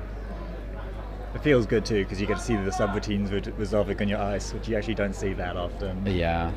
One thing I've never done with Mavirus is you can also actually use it. I don't think this line is common, but it does do a net damage when you access it. So if someone's about to steal an agenda, you can res the Mavirus. If they've got other ways to get in that you don't want to stop, you can res the Mavirus to do 1 damage, which might help your odds with using Punitive to kill them if they're stealing a 3-point agenda with it. Yeah, they might have mathed it so like I can get it and then double draw up to 5. So we are YDLing to go up a bunch of credits. Wow, what caused him to draw so much? 18. Oh, he raised the spin, I think. And then discarding... Advancing once. Discarding a bunch here. Kind of see the cards quite clearly there. Yeah, so advancing once means we're trying to threaten here. And also we have so many credits, and we've got a good credit advantage on the amount that the runner's going to have to pay to get through the server. Yeah, I mean, they're not going to have to pay that much. They could always take a tag and these other things to get through. But we have such a good credit advantage. Yes, so drop down to 17. No, they're on 7 now because they lost 1 for the Hashika trigger. That's a 3 and oh, is it a 3? Yeah. Okay, sorry. So this 1 advancement, often people think when they're playing as Asmari or against it, they think that if you advance a card that you're just revealing what you've got, but it's just it's fine because most of the time as Asmari, you know if they can get in or not. And at this point, you're just planning around it. We can be pretty sure that unless there's a way to print money out of Magic, there's no way, because you can't tick up as much like Armakura up to the strength required for the barrier. Yeah. Which is, I can't see the strength, and I don't know what it's 3. You said yes. Yes, but we do have the Banhar, so we Banhar the Banhar's fine for wraparound. You could run. Worst case scenario, if the innermost is a wraparound as well, then you Aracera's crew with Devil Charm to get through it. And then you could run R&D and then run knowing that you can definitely get in. But the problem is you're doing that. You've only got 4 cards in hand. You're also taking 1 damage to go down to 3 cards from the wraparound. You need to draw 2 cards to make sure you can't get double punitived. But if there's a triple punitive, you've kind of run out of options here unless you've got 2 steel skins in hand, which is certainly possible because this is the kind of matchup where you would never play steel skin from your hand. You would shore it up because you need it. I would play it from hand, but that's because I like Diesel and I don't value my credits. With the caveat, of course, that steel skin in hand does absolutely nothing against re-education. Yes, actually true. It also does which is why I love playing Asmari so much, because all of people's hopes to deal with it, it's like, well, you can't. So there is no workaround to it. Is the crazy thing. Yeah. Like, there's no paid ability window. There's no nothing.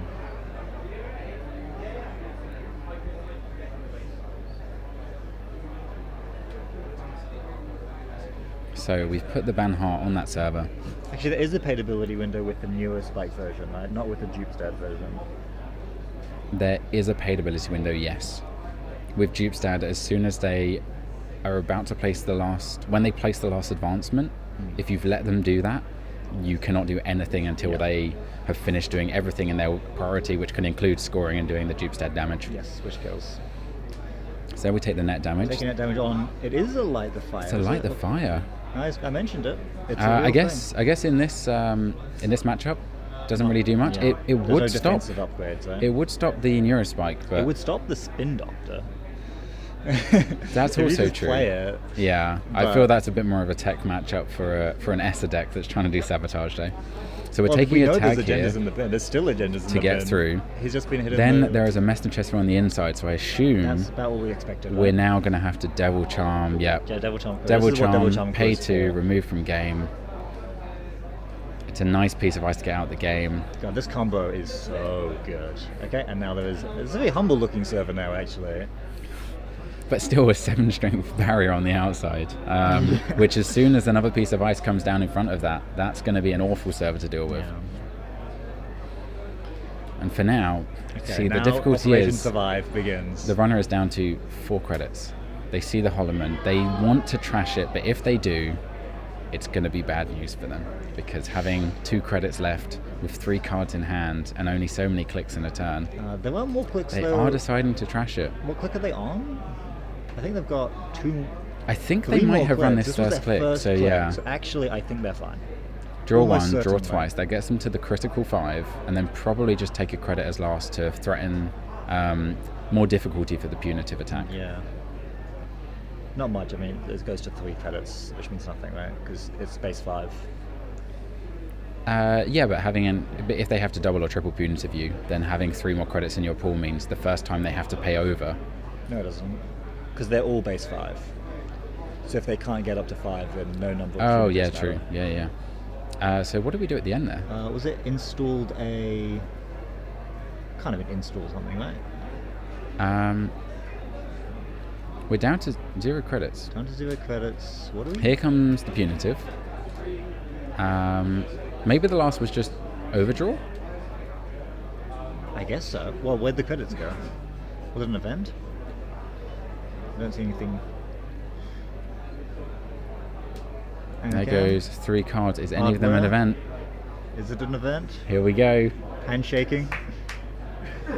It looks like a Eru, which means That is an event. Oh, it is an event. What is it? Yeah, no idea, but we'll Buy find out events. It's buy later. events, I think.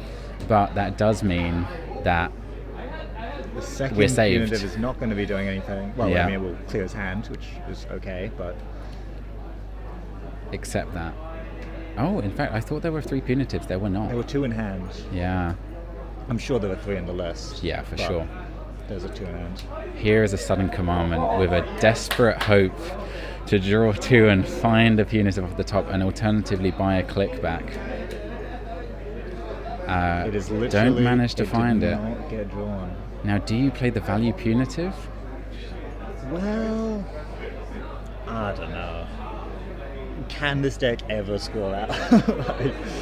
Krusty, what happened is we think that last card was buyer bans, so when that got trashed, a card was drawn to get them back to 3 cards. So it means they're safe from the follow-up punitive.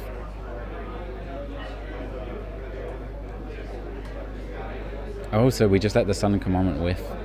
We've accepted that it's not happening this way this time. But the runner has only scored 3 points, so it's not over yet. And there we go. There's the wraparound cover-up. Right, this is going to be a bit of a longer game then. This is going to be a real one. Now, Essentials are Oh, we're taking something back. rethinking. Taking many things back. Okay, we're doing a little undo here. Doing lots back. Okay. So the first punitive is being played, and the 2 Now, clicks I in then. think we're probably going to see the Holloman go into that server and then the wraparound on the outside. Yeah, 2 wraparounds. Yeah. That's pretty good. Because now the Amaku actually needs to, honest to God, need be And at 7 also strength. we've seen a Devil Charm and an Aracera's crew go. For now we're just baiting by the looks of it. The Devil Charms don't come back. The Akasa's Crews do come back. Because the cost for the runner right now is run the wraparound, take a net damage, which is annoying because it might hit something important. Then also you need to have charged the Armakua, and you have to have gained a credit, and then you have to run that server. Yeah, it's a lot. There isn't still an agenda in archives. There's also a spin doctor in archive to protect it. We've already got the read that there's actually only maximum of one punitive in hand from the corp. Otherwise, he wouldn't still be alive. So this is not a bad time to steal 3-pointers. Yeah. Some very Netrunner style. Oh. Okay, and I think you'll take. Is that re-education? That's re-education. That is. Okay, so you have to take it. Yeah. So now it's just a case of if you can get to 5 cards in hand, yep. then you're pretty safe. Then you can just touch something in archives. So this was probably an archives run here. Yep. Doc is pop. Which lets us put back 2 agendas, but also now the thing against Asmari, it's difficult to see. Oh, there we go. Already. That's literally it. There's too many agendas in archives, There so we that's go. game there. There we go. Wow, managed to dodge the punitive, the follow-up punitive, avoided the sudden commandment drawing into it. Actually, and also dodging at that and point, weaving. even if 2 agendas were going back in the deck, that deck gets very thin very, very quickly. So then you just start poking at that, and at some point you find a degree mill and you don't care about your cards anymore because it's the final agenda to win. Exactly right. So there we have it. Your winner for London Regionals, also known as Worlds 3, I may be the only person that calls it that, but I'll keep doing so, is Kikai. Well done, Kikai. Very cool. I will go and grab them in a bit and see if they'll come over to join us for some little post-stream chat to see how it went from their side, how the experience was. By the sounds of it, they were having a great time because I heard lots of laughter from over there, especially when the punitive came down and we saw the Sun Commandment dream of hoping to hit that final punitive. That was really cool.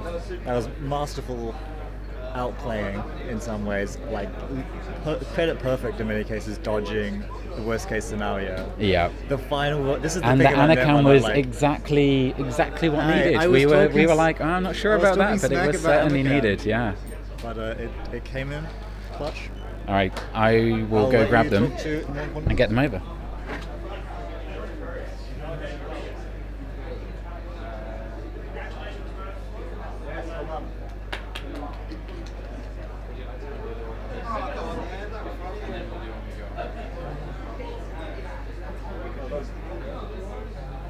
You can do it together if you want.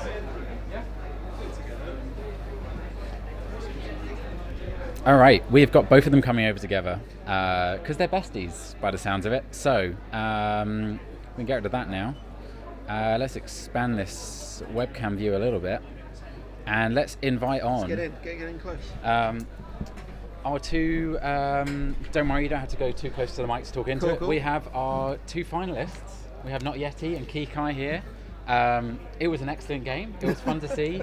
As a beloved Asmari player myself, it was fun to be able to talk about a deck that I feel like I know a lot about, and I really enjoy seeing and playing. And you were so close. I could see the hope and dream of the Southern Commandment there. We were so close in like a few ways as well. I had the option on that final turn of using the Spin Doctor to like abandon archives, just like let there be 9 points in there and then like go for the kill pieces, which was maybe right. But I thought you could have played a punitive, then shuffled a punitive back in, and nothing else. yeah, You should've- trouble down you a sudden. You should Punitive and a have done sudden. that. Yeah. Yeah, you should have done that. That would have been awesome. It would have been sick, but we didn't quite get there. Yeah, I mean, my day has been crazy. So I have not had a good weekend. My weekend started out pretty bad. I forgot to bring the prizes for this tournament. I also forgot to put 40 cards in my deck, so I got a game lost turn 1. I also then forgot how to play the game, so I got a game lost turn 3 for a rules violation. So my only 2 losses in Swiss were to myself, I played both of those games against my opponents where I got the game losses and won them.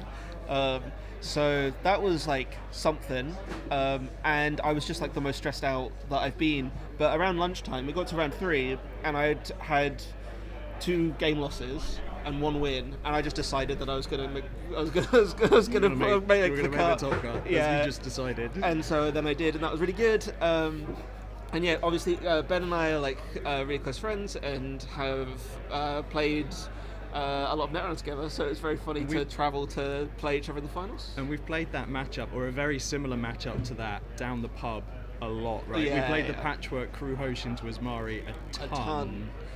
Because that's how we figured out we needed the 3 wraparound and the virus and in all order that to. stuff. You want Yeah. 3 wraparound. 3 You have to be. wraparound. And Because 3 wraparound and the virus I love a lot. I remember playing that at UK Nationals, and whenever you see like a botch list come down in an ESSA list, or you see them play Amakua, it's like you don't have to worry about icing. Yeah. And they don't expect it as well. They don't expect to see that, Well, especially with such a tight influence in those Asmari decks. Yeah, and so I was just like, given how badly my day started, I was really happy to have done so well. And obviously, you're like a decorated Netrunner player, Mayor of Lundwich and the Circuit Breaker. That's the wrong way around. There you go, Mayor of Lundwich. Yeah, and so, and your second regionals win? Yeah, and I was not. I didn't play very well during Swiss today. I was surprised to make it all the way into the top cut. I think I started playing a lot better in the top cut. I got a lot more focused. But yeah, it was a fun day. What was your court? Ob. So I was playing I wanted to play a fast advance Ob. So it's using Tucana and it's using all of the 3/2s. So it's not doing the fancy Archer Eminent thing. Yeah. And it's pretty good, but I sacrificed a lot of equity against ESSA because I cut the Thimble Rig and stuff like that. Yeah. And then I faced 2 ESSA today, and I think one of them was on stream. I got destroyed. That was rough. Yeah, ESSA is very popular. Have you seen the tournament breakdown of the lists? No, I saw that there were 4 criminal in the top cut, which made me very, very happy. So here's the tournament breakdown. I can't remember what to put on the stream. But we've got like a pretty even distribution. Surprisingly less NBN than you'd expect for a UK tournament. Only 4 Asmari in the field. That is interesting. Is that all but the then- NBN? Just the 4 Asmari? Oh, and some Prav. 2 Prav and 1 NEH, that was the one that made it through to the top cut. Along with yours, Mario, of course. We also saw a really even distribution of runner factions. That's nice. 38% Shaper, 27% Criminal. What's that? 5 ESSA, 5 Kit, 5 Steve Cambridge, which is a little surprising. I heard everyone was like. Everyone's on this Banhar Steve Cambridge, Which is It's your really list, fun. basically. Everyone apart from me. Yeah. And then look at that criminal cut conversion, 50% of the top cut. We know what the surveyor article is going to be An about. exactly even Wow, distribution. So that's we had gorgeous. 2 That's so PE, lovely. 1 Asmari, 1 NEH. Also, like only PE being double represented. 1 PD, 1 Sports Metal, 1 Ob, 1 Jemison. That's wild. This is the UK meta doing it again. They did it at CBI when we wrote the surveyor article. We were like, oh yeah, Wayland isn't doing very well, and then they just brought Ob and crushed it at CBI. Now they're doing the same thing with Criminal. You love to see it. What a lovely day. Go to UK regionals. I guess the people watching this probably know to come to UK regionals, but there are 7 more district championships as part of the regional people were circuit. talking about being hyped for Reading now. Reading, 4 weeks from today. There's a wait list. I think it's sold out. There's going to be huge. Bathgate is in 2 weeks' time. That one's still got places. If you can get to that one, and it's like definitely worth doing. And then come to Cambridge for the second half of the Mayor of Lundwich, which we might actually have to figure out a way for you to play in that one so that you can like compete for the title. Brilliant, really fun day. We should go to the pub. Yeah, sounds good. Do you want to do a debrief about your decks while I go to the pub, or are you? No, I mean I think we're good. Pub. Let's go pub. Last question. Yeah. Are there any surprise last-minute new changes to your decks that people? Because obviously your decks are probably quite commonly published on Netrunner DB and stuff. Are there any like last-minute changes that you feel were like really smart or really not quite smart? Did you send back the same? I played the same Ashiko because I don't like to change both lists. Like I like to change one list for the next tournament. yeah. Otherwise, I can't. Yeah. But the Ob was completely new and minimal testing and needs some work. Did you You made spicy. But, yeah, my last minute changes was Asmari is the same deck I played at the last 2 tournaments, card for card, and then the Masterwork Sable, which I've been playing at a lot of tournaments and doing really well with. Masterwork is really it's fun, such a yeah. sick deck. I love playing that deck. But the spicy include was this week. I cut the environmental testing and the Mystic Mamie, 2 of my favourite cards in the list, to fit in 2 mining accident. Yeah.